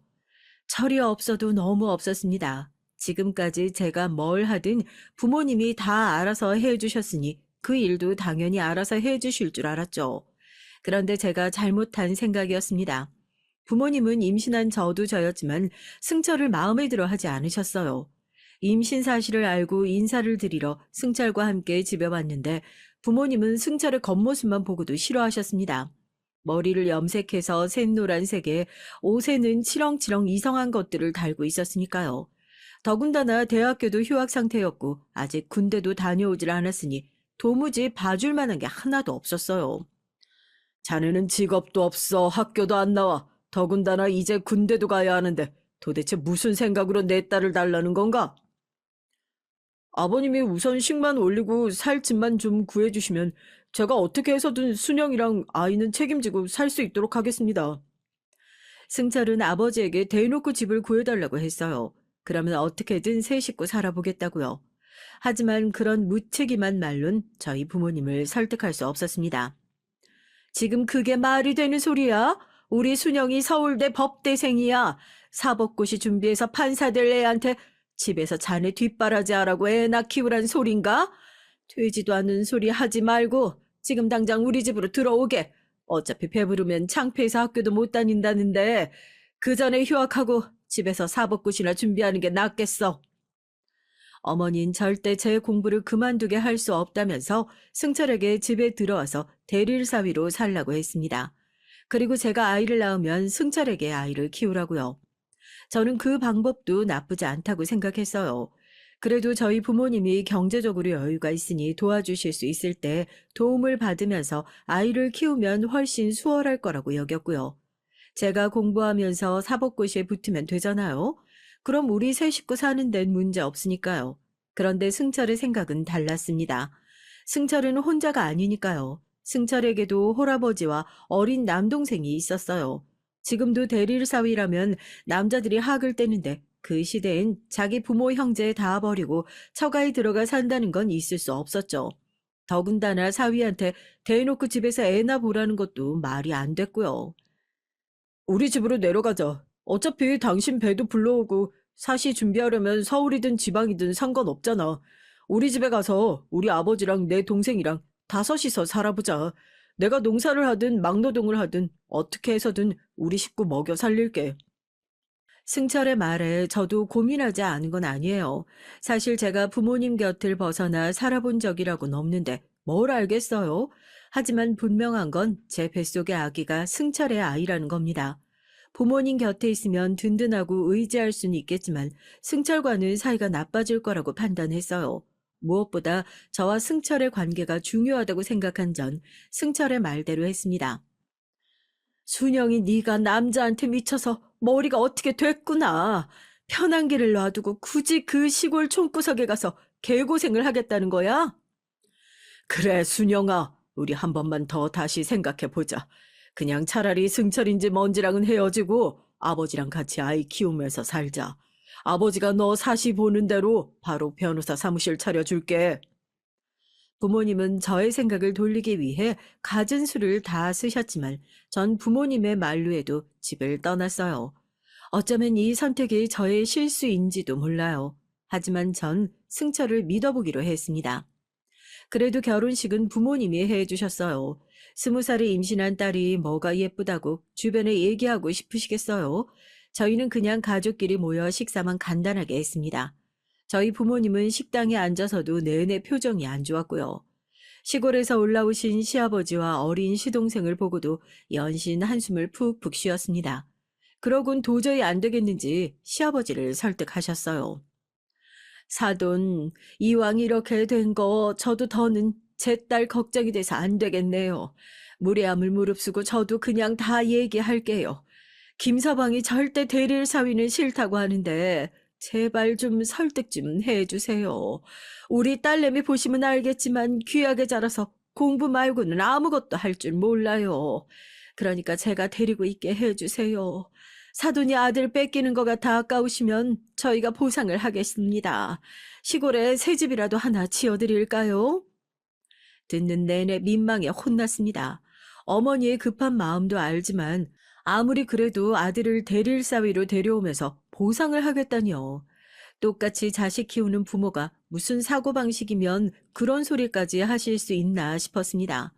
전 어머니의 태도에 화가 나서 저도 모르게 버럭 소리를 질렀죠. 엄마, 그게 무슨 소리야? 이미 다 끝난 얘기를 좋은 날 왜 하고 그래? 전 승철과 시아버지 눈치가 보여서 어머니의 허리를 쿡 찔렀어요. 하지만 어머니는 말을 멈추지 않으셨습니다. 좋은 날은 무슨, 내가 언제 너더러 시집가라고 했어? 하루라도 빨리 시험을 합격해야 할 애가 시골 총구석에 박혀서 무슨 공부를 하겠다는 거야? 어머니는 이제 아예 시아버지와 승철이 보이지도 않는 건지 흥분해서 말을 쏟아내셨어요. 어린 시동생은 음식도 못 먹고 슬슬 눈치를 살피고 있었고요. 그때 승철 얼굴을 보니 화가 났는지 붉게 타오르고 있더군요. 이대로 두면 안 되겠다 싶어 제가 어머니에게 그만하시라고 할 참이었습니다. 그런데 그때였어요. 시아버지께서 인자한 얼굴로 웃어 보이셨습니다. 사돈, 똑똑한 딸 자식이 다리가 묶였으니 얼마나 속상하시겠어요. 저도 그 마음 잘 압니다. 그래도 이왕 우리 집으로 가기로 한 거 제가 책임지고 우리 며느리 잘 살피고 공부도 할 수 있게 할 테니까 너무 걱정하지 마십시오. 사돈, 너무 태평하신 거 아닙니까? 사돈이 우리 딸을 돌보긴 뭘 돌봐요. 사돈 둘째 아들이 이제 고작 돌진 않는데 이러다가 우리 딸이 사돈 둘째 아들까지 키우느라 고생하는 거 아닌지 모르겠습니다만. 사돈이 무슨 걱정하실 줄 압니다. 하지만 제 아들들은 제가 알아서 키울 수 있어요. 우리 며느리도 제가 잘 돌볼 수 있으니 걱정 마세요.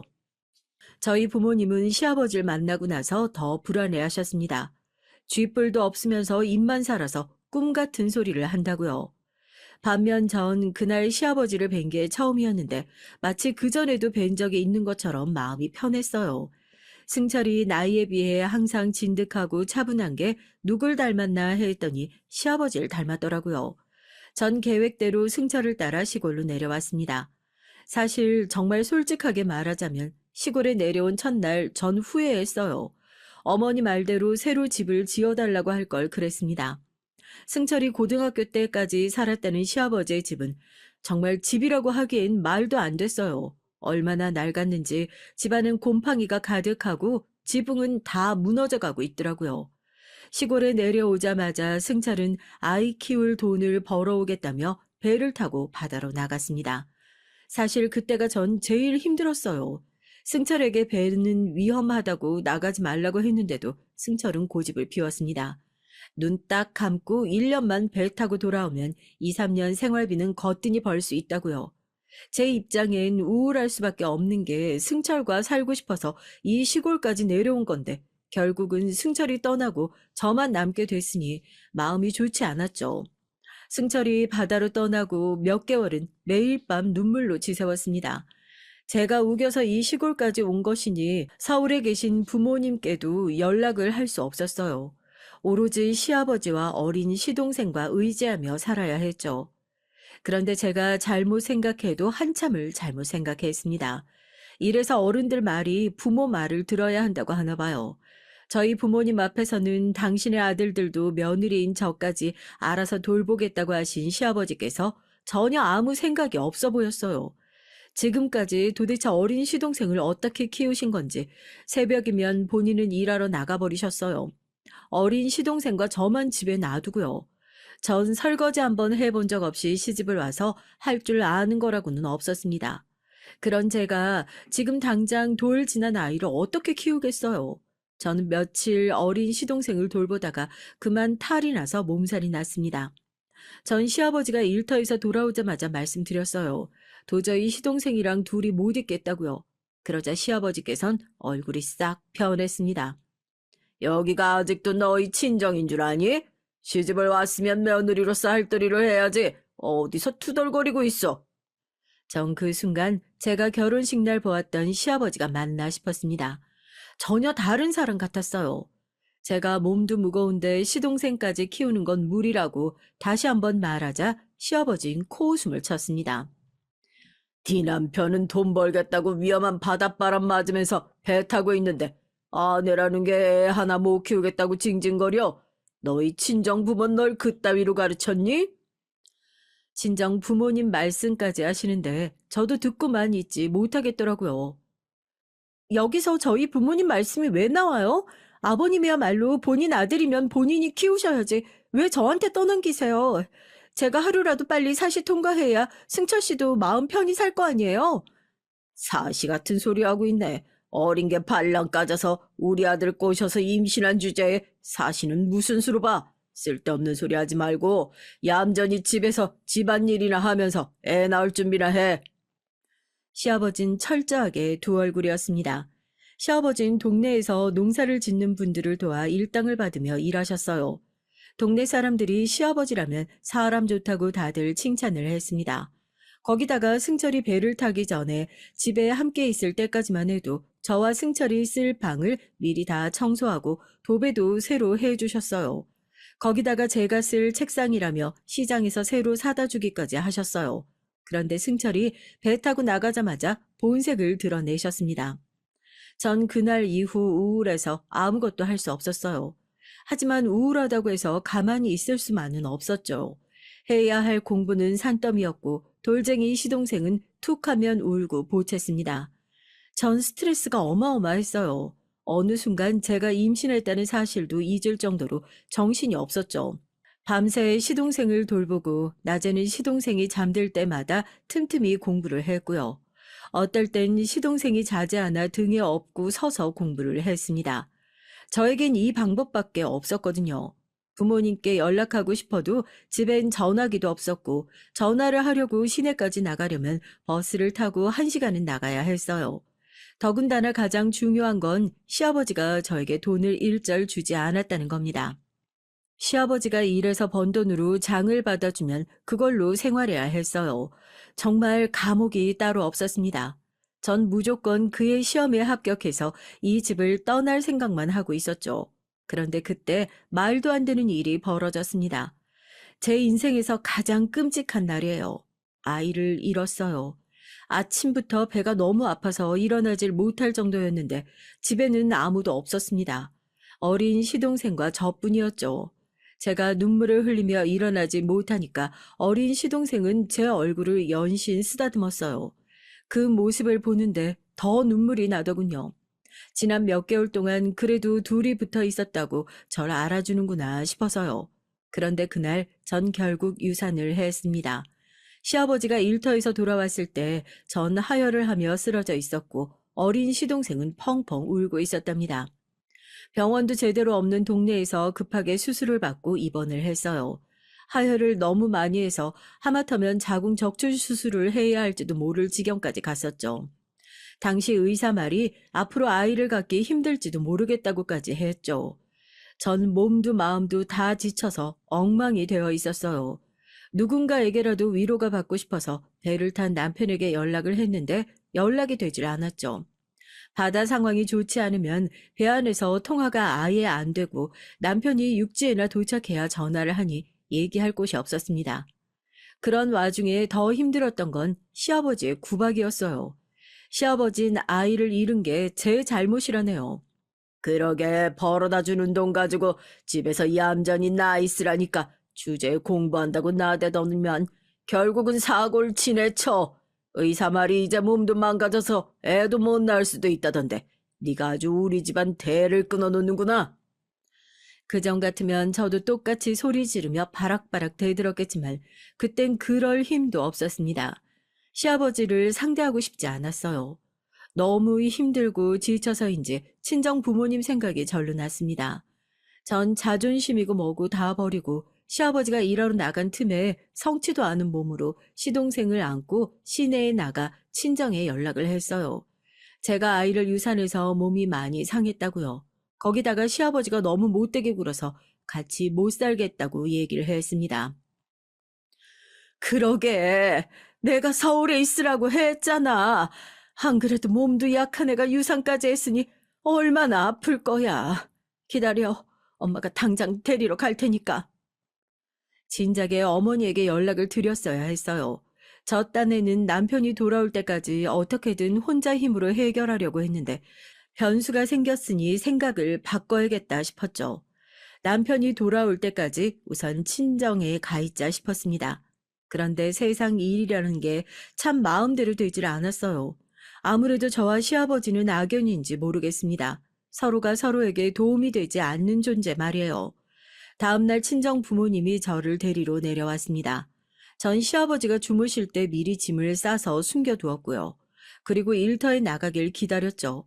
그런데 문제가 하나 있었습니다. 바로 어린 시동생이었어요. 시아버지가 안 계실 때 집을 나가려고 해도 이제 말도 제법 하고 여기저기 뛰어다니기까지 하는 시동생을 혼자 두고 저만 서울에 올라갈 수는 없었어요. 결국은 시아버지가 일터에 나가기 전에 제가 말씀을 드렸습니다. 아버님, 오늘은 승민이 도련님 데리고 가세요. 저 이따가 친정 부모님 오시면 따라서 올라갈 거예요. 미리 언질도 없이 제가 친정에 올라간다고 하자 시아버지는 노발대발 난리를 치셨습니다. 너 지금 그걸 말이라고 하냐?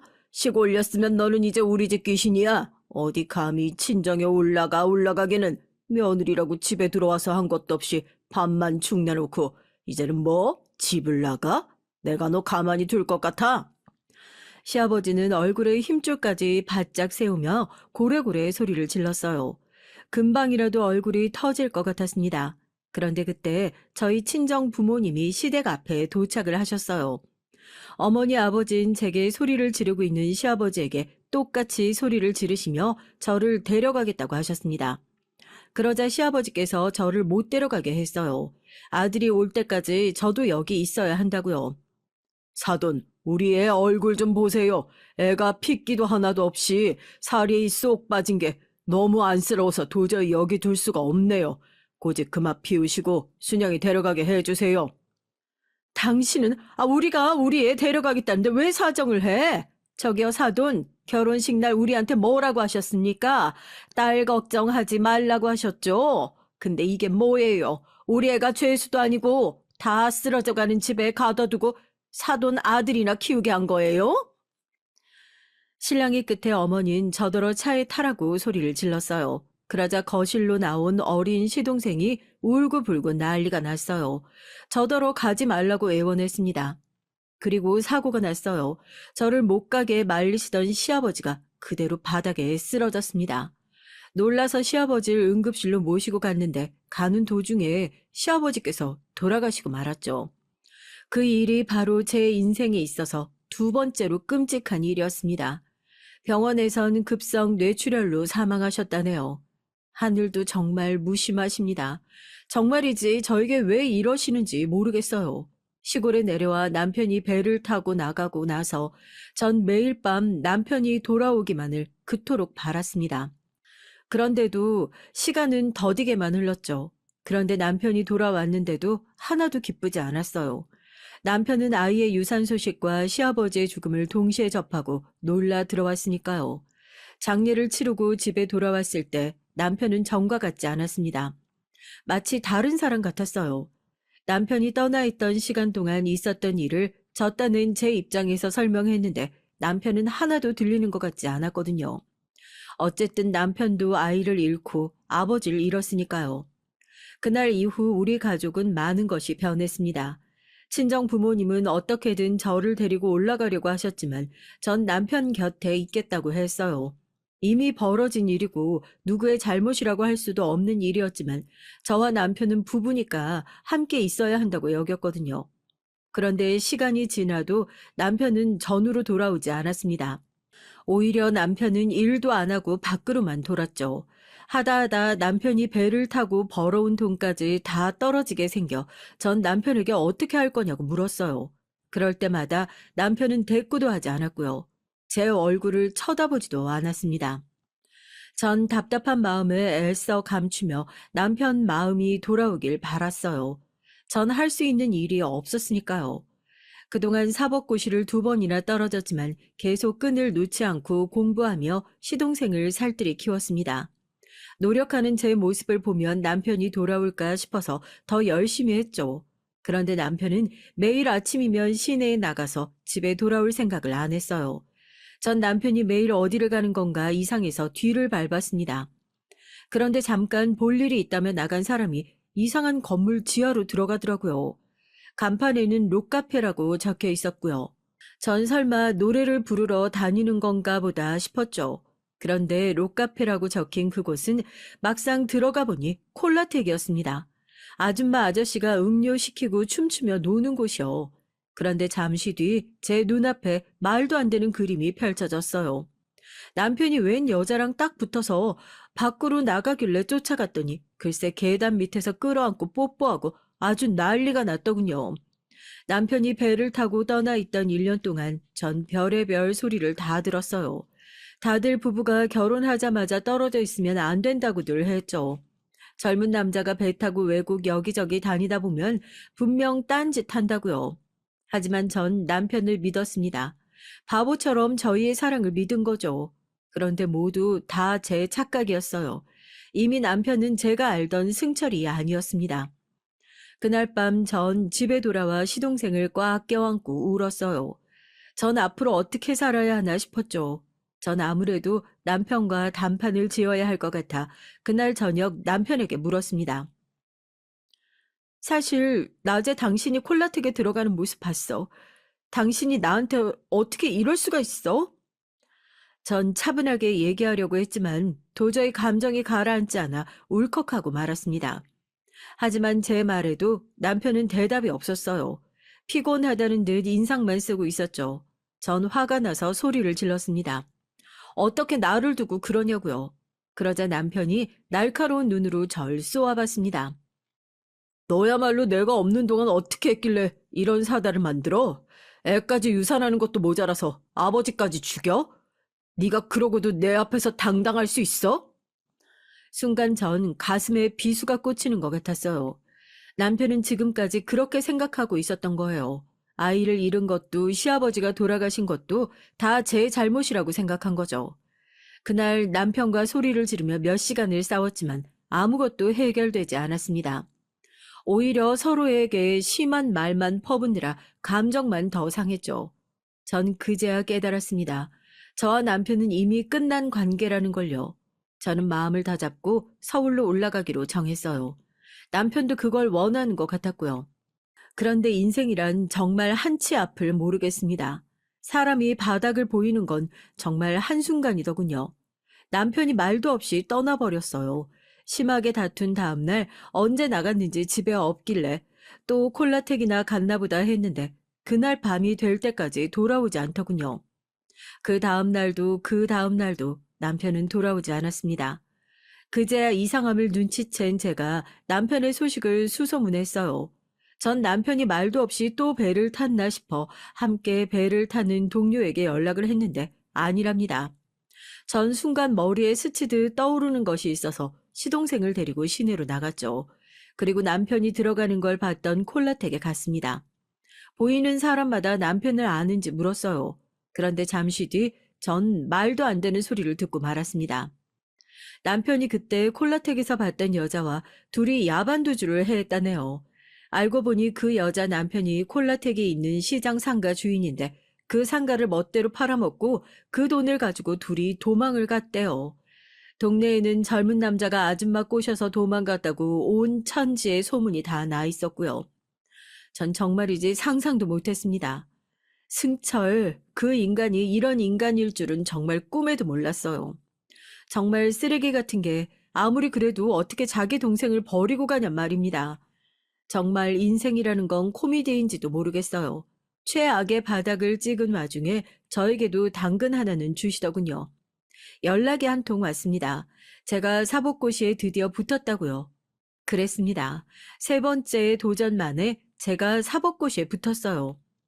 남편이 불륜을 저지르고 딴 여자와 야반도주를 한 상황에서 말이죠. 저에겐 바닥에 주저앉아 좌절할 시간이 없었습니다. 지금 당장 이곳을 정리하고 서울에 올라가 사법연수원에 들어가야 하니까요. 여전히 문제인 시동생이었습니다. 지금 당장 이 어린 것을 어떻게 해야 할지 제가 결정해야 했으니까요. 전 시동생을 데리고 무작정 서울로 올라왔어요. 어쩌겠어요. 제가 아이를 잃고 제 아들처럼 몇 년을 키웠으니 제 자식이나 다름없었죠. 남편이 죽었는지 살았는지도 모르는 상황에서 지금 당장 이혼할 수도 없는 노릇이니 전 제가 시동생을 걷어 키우기로 했습니다. 전 서울로 올라와 급한 대로 친정 부모님 댁에 갔죠. 제 상황을 다 들으신 친정 부모님은 펑펑 눈물을 쏟으시며 절 안아주셨습니다. 전 친정에 가기 전에 여러 가지 생각을 했어요. 당연히 절 내쫓으셔도 할 말 없겠다 싶었는데 아무 말도 없이 꼭 안아주시니 그것만으로도 위안이 되더군요. 그날 이후 저의 인생은 또 180도 달라졌습니다. 사실 제가 아무것도 모르는 20살의 남편을 만나 결혼하기는 했지만 사법고시에 붙고 서울에 올라왔을 당시 그때 나이가 고작 25살이었어요. 나름 산전수전 공중전까지 다 겪을 대로 겪었지만 전 아직 한창 예쁠 꽃다운 나이였습니다. 하지만 이미 인생의 쓴맛을 제대로 겪었기 때문에 하루도 쉬지 않고 열심히 살았어요. 사실 부모님의 도움이 없었다면 저 혼자서는 절대 해내지 못했을 겁니다. 제가 연수원에 있는 동안 부모님께서 시동생을 살뜰히 키워주셨거든요. 전 곧바로 변호사 사무실을 개업해서 변호사로 일을 했어요. 제가 나이만 어리지 사실 이미 수많은 경험을 한 덕분에 전 이혼 전문 변호사로 꽤 이름을 좀 날렸습니다.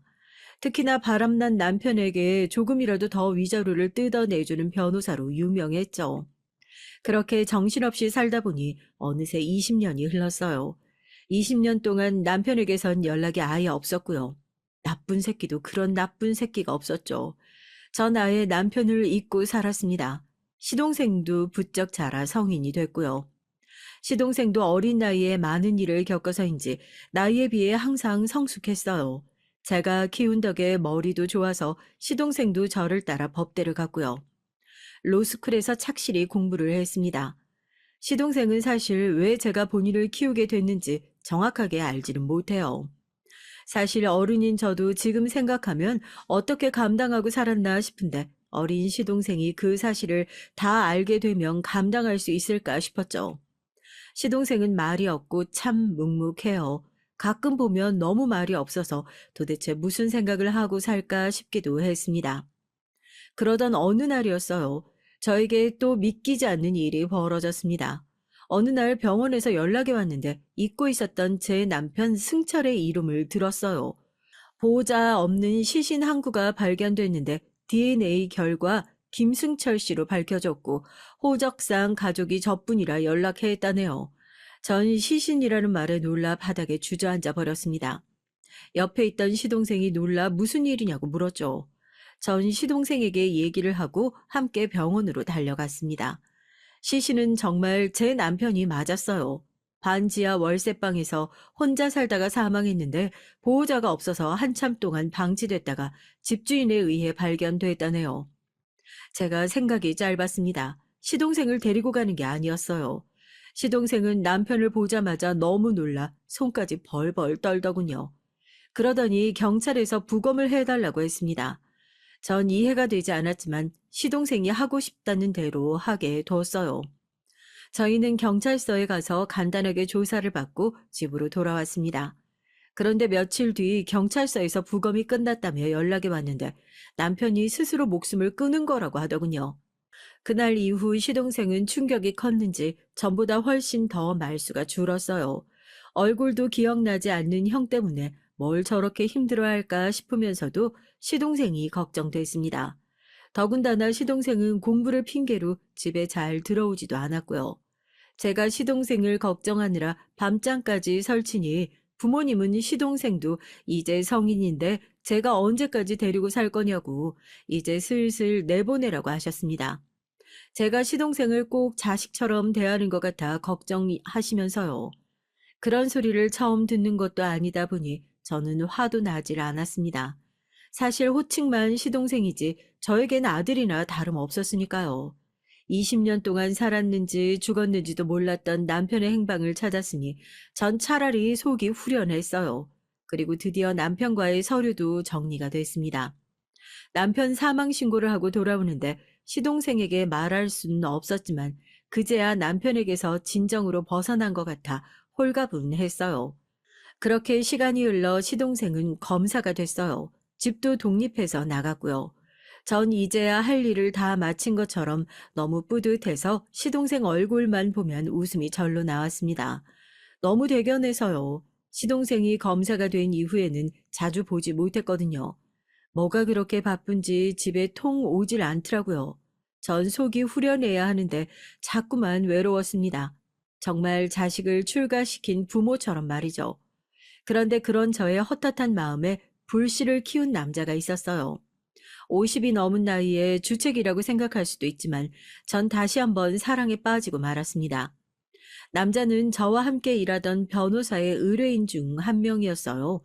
어떤 사건이었는지 자세히는 모르지만 남자의 아들이 억울한 사건에 휘말려서 재판을 했는데 승소했다고 하더군요. 저와는 사무실에서 오다 가다 만났는데 저에게 은근슬쩍 데이트 신청을 해서 몇 번 만났습니다. 남자는 홀로 아들을 키우는 돌싱이더라고요. 남자는 나이에 비해 굉장히 다정다감하고 자상했어요. 너무 오랜만에 남자를 만나는 거라 그런지 전 금방 빠져버렸습니다. 이 나이에 주책이라고 하실 수도 있겠지만 전 오랜만에 하는 연애에 시간이 가는 줄 모르고 신나 있었죠. 제 연애 소식에 저보다 더 신이 난 건 부모님이셨습니다. 제발 당신들이 죽기 전에 제가 남편이랑 오순도순 사는 모습을 보는 게 소원이라고 하시면서요. 부모님 말씀을 듣고 보니 저도 새로운 삶을 살고 싶다는 생각을 했습니다. 남자도 저에게 결혼하고 싶다고 은근히 고백하기도 했고요. 저도 진지하게 생각해 보겠다고 했습니다. 제 얘기를 들으신 부모님께서 굳이 시동생에게 제게 남자친구가 생겼다고 얘기하셨나 봐요. 뜬금없이 시동생한테 연락이 와서 저더러 남자친구 얼굴 좀 보여달라고 하더군요. 형수, 남자 보는 눈 없는 거 내가 제일 잘 아는데 무조건 내가 만나봐야지. 약속 잡아요. 내가 꼼꼼히 보고 판단해 줄 테니까. 시동생은 항상 절 걱정했어요. 저야 한 번 결혼에 실패하기도 했고 일도 바빠서 남자 만날 생각이 없었던 건데 시동생은 제가 본인 때문에 지금까지 남자를 못 만났는지 알더라고요. 본인이 평생 저에게 짐이 돼서 미안하다는 말을 자꾸 했어요. 전 그런 시동생을 안심시켜 주려고 남자를 소개했습니다. 남자의 아들까지 해서 넷이 함께 식사하기로 했죠. 그런데 생각지도 못한 일이 벌어졌어요.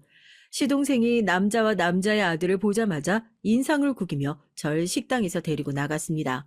그러면서 한다는 말이 절대 저 남자와 결혼하면 안 된대요.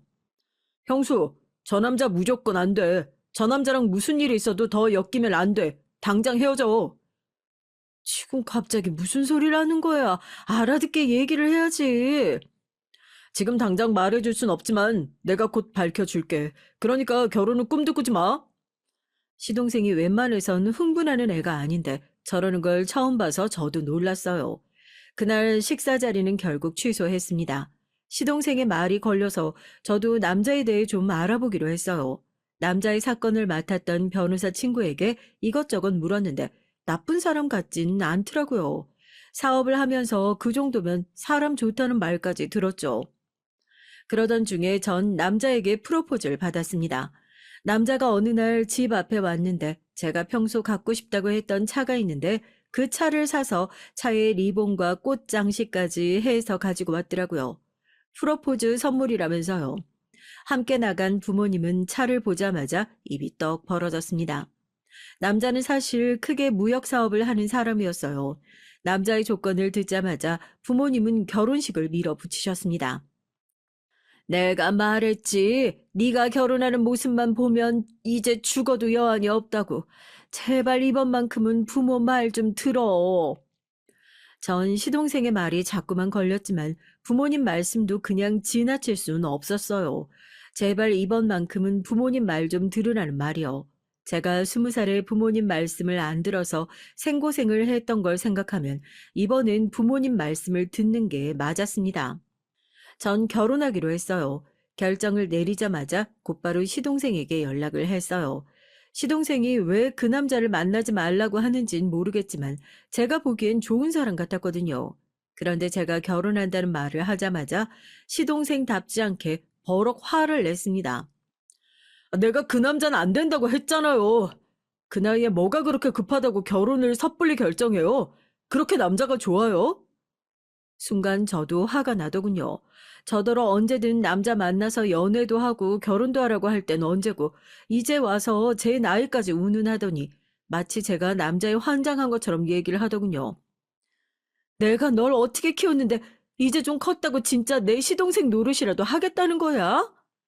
제가 화를 내니 시동생도 아차 싶었는지 목소리를 낮추며 잘못했다고 하더군요. 그러더니만 시동생 말이 자신이 그 남자 뒤를 캐고 있답니다. 저에게 아직 자세히 말할 순 없지만 최근에 이 남자 아들이 관련된 사건이 있었는데 그 사건이 뭔가 석연치 않대요.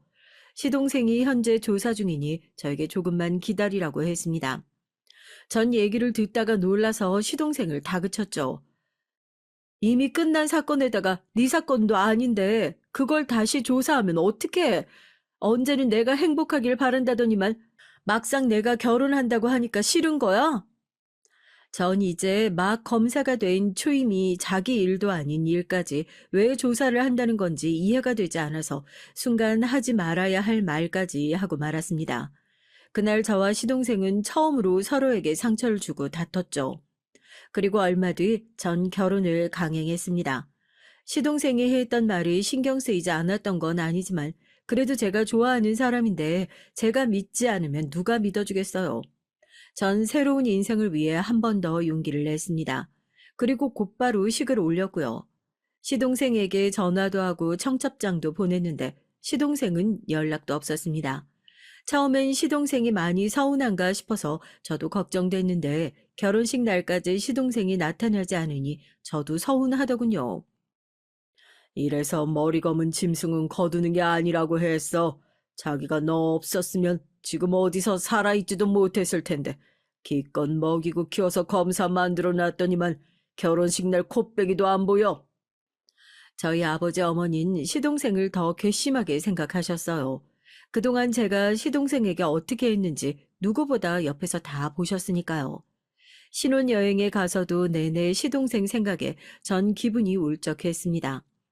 누구보다 시동생에게 축하받으며 결혼하고 싶었는데 어쩌다 상황이 이렇게 됐을까 싶더라고요. 그런데 신혼여행에서 돌아온 전 제 인생에 다시는 없을 줄 알았던 끔찍한 일을 또 경험하고 말았습니다. 신혼여행에 갈 때 제가 로밍을 안 했어요. 여행 가기 전까지도 너무 일에 지쳐서 힘들었던 터라 신혼여행만은 좀 쉬고 오고 싶어서 일부러 안 했거든요. 그런데 공항에 들어오자마자 핸드폰이 요란하더군요. 부재중 연락이 밀려 들어왔습니다. 전 무슨 일인가 싶어서 부재중이 찍힌 연락처로 전화를 했죠. 그런데 이게 웬일인가요? 경찰서에서 온 전화더군요. 시동생이 스스로 목숨을 끊었답니다. 시동생이 살던 원룸 주차장, 시동생이 차 안에서 발견됐대요. 전 믿을 수가 없었습니다. 전 몸도 제대로 가누지 못하는 상태로 병원으로 찾아갔죠. 시동생에겐 가족이 아무도 없어서 아직 그대로 병원 안치실에 있더라고요. 장례도 못 치르고요. 제가 너무 울고 있으니 남편은 도대체 누구길래 그러냐고 궁금해했습니다. 사실 남편은 시동생에 대해 전혀 몰랐거든요. 시동생 얘기를 하려면 제가 지난 세월을 어떻게 살아왔는지까지 다 얘기해야 하다 보니 굳이 하지 않았거든요. 소개하려고 했던 날도 시동생이 멋대로 가버려서 인사도 못했고요. 그런데 그제야 지난 세월 저에게 있었던 일을 모두 다 남편에게 얘기를 했습니다. 시동생이 검사라는 얘기까지 모두 다 했어요.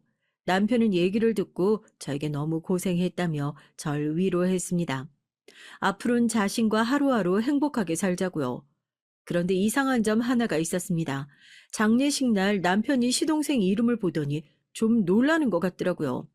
몇 번이나 사진을 보며 이름을 확인했어요. 제가 워낙 너무 울어서 정신이 없던 와중이라 그 점에 대해 깊게 생각할 겨를이 없었거든요. 그런데 장례가 끝나고 시동생이 살던 원룸을 정리하는데 웬 서류 봉투가 하나 있었습니다. 봉투엔 형수라고 적혀 있었어요. 전 놀라서 헐레벌떡 봉투를 열었죠. 그런데 그 안에 웬 사건 파일과 제게 쓴 편지가 있었습니다. 편지를 읽는 순간 전 금방이라도 정신을 잃을 것처럼 머리가 핑 돌았어요.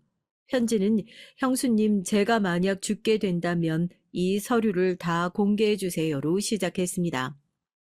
형수님이랑 결혼한 그 남자 악마예요. 제발 지금이라도 늦지 않았으니 헤어지세요. 편지에 적힌 내용은 구구절절 시동생이 저를 걱정하는 말뿐이었습니다. 전 편지를 읽는 순간 정신이 번쩍 드는 것 같았어요. 전 그대로 서류 봉투를 들고 제가 아는 검사랑 검사들을 다 만나고 다녔습니다. 저와 연수원 동기지만 사이는 별로 안 좋은 친구가 있는데 그 친구가 당시에 부장검사였어요. 그 친구에게까지 찾아가 부탁했습니다. 이미 증거는 이 봉투에 다 있으니 제발 사건 재수사해달라고요. 동기 좋다는 게 뭐야? 제발 내 남편 좀 구속시켜줘. 네, 전 제 남편을 제 손으로 파멸시켰습니다. 사건은 이랬어요. 남편 아들, 그러니까 제 아들이 될 수 있었던 그 녀석이 지나가던 여자와 시비가 붙어 다투다가 그 여자를 밀어서 안타깝게도 사망한 사건이 있었어요. 남편의 아들은 억울하다며 고의가 아니었다고 진술했죠. 하지만 피해자 측에선 남편의 아들이 추행하려고 하다가 저지른 거라고 주장했습니다. 상황을 지켜본 증인이 있다고요. 그런데 피해자 측 증인이 법정에 나타나지 않아 증거 불충분으로 무죄가 됐고 말았습니다. 그런데 법정에 나타나지 않았던 증인이 바로 저의 전 남편 승철이었답니다. 시동생이 남편이 죽고 얼마 뒤 우연히 남편이 어떤 사건 증인이었는데 법정에 가지 않아 사건이 종료되었다는 사실을 알게 됐대요. 시동생은 아무래도 이상해서 다시 조사했는데 석연치 않은 점이 많았던 거죠. 남편이 방에 불을 질러 사망했는데 신기하게도 남편 집만 타고 다른 집에는 전혀 피해가 없었답니다. 그 점을 이상하게 생각한 시동생이 조사했는데 누군가 불을 끄고 사라진 모습이 찍힌 CCTV 영상을 확보하게 된 거예요. 그걸 바탕으로 전 남편이 자기가 스스로 목숨을 끊은 게 아니라 누군가 의도적으로 불을 냈을지도 모른다는 의심을 하게 된 겁니다. 사건을 깊숙이 파고들다 보니 사건의 피의자와 그의 아버지까지 보게 된 거예요. 바로 현재 제 남편과 아들 말이죠. 그래서 저에게 결혼하지 말라고 한 겁니다. 시동생은 제 결혼식 직전 결정적인 증거를 확보했어요. 남편의 아들이 상습적으로 밤길에 혼자 다니는 여자들을 위협해서 추행하다가 신고를 당한 전력이 있다는 사실을 알게 된 겁니다. 남편이 일일이 큰돈으로 합의를 하고 마무리돼서 조서에 누적되어 있었던 거죠. 시동생이 준비해둔 증거를 바탕으로 재조사를 들어갔는데 전 남편과 시동생이 스스로 목숨을 끊은 게 아니라는 사실이 밝혀졌어요. 그리고 죽은 검사가 제 시동생이라는 사실을 알게 된 남편이 자수를 했고요. 아들의 사건을 해결하기 위해 사람을 써서 증인을 죽게 했다고요. 기껏 사건이 다 마무리됐는데 한 검사가 또 파헤치려 해서 똑같은 방식으로 죽게 했답니다. 남편과 남편의 아들은 현재 재판 중이에요. 남편은 저에게 계속해서 연락해왔지만 전 받지 않고 있어요. 그러자 편지까지 보내왔습니다. 제발 용서를 구할 기회를 달라고요. 하지만 전 아직도 이 현실이 믿기지 않습니다. 남편을 다시 마주할 준비가 되어 있지 않았어요. 저 스스로 제가 용서되지 않았습니다. 전 현재 시아버지가 살았던 집에 내려와 있어요. 금방이라도 쓰러질 것처럼 낡은 집에서 먹고 자며 제 지난 인생을 돌아보고 있습니다. 돌아보면 돌아볼수록 후회만 하다 잠드는 게 일상이지만 도저히 다시 일어날 용기가 생기질 않네요. 혼자 우두커니 누워 매일 혼자 사연을 듣기만 하다가 직접 자서전을 쓰듯 한번 글로 옮겨봤습니다. 앞으로 제가 어떻게 살아야 할지 여러분이 조언 댓글로 남겨주시면 다시 한번 힘을 내서 살아가 보도록 하겠습니다. 저의 얘기 들어주셔서 감사해요.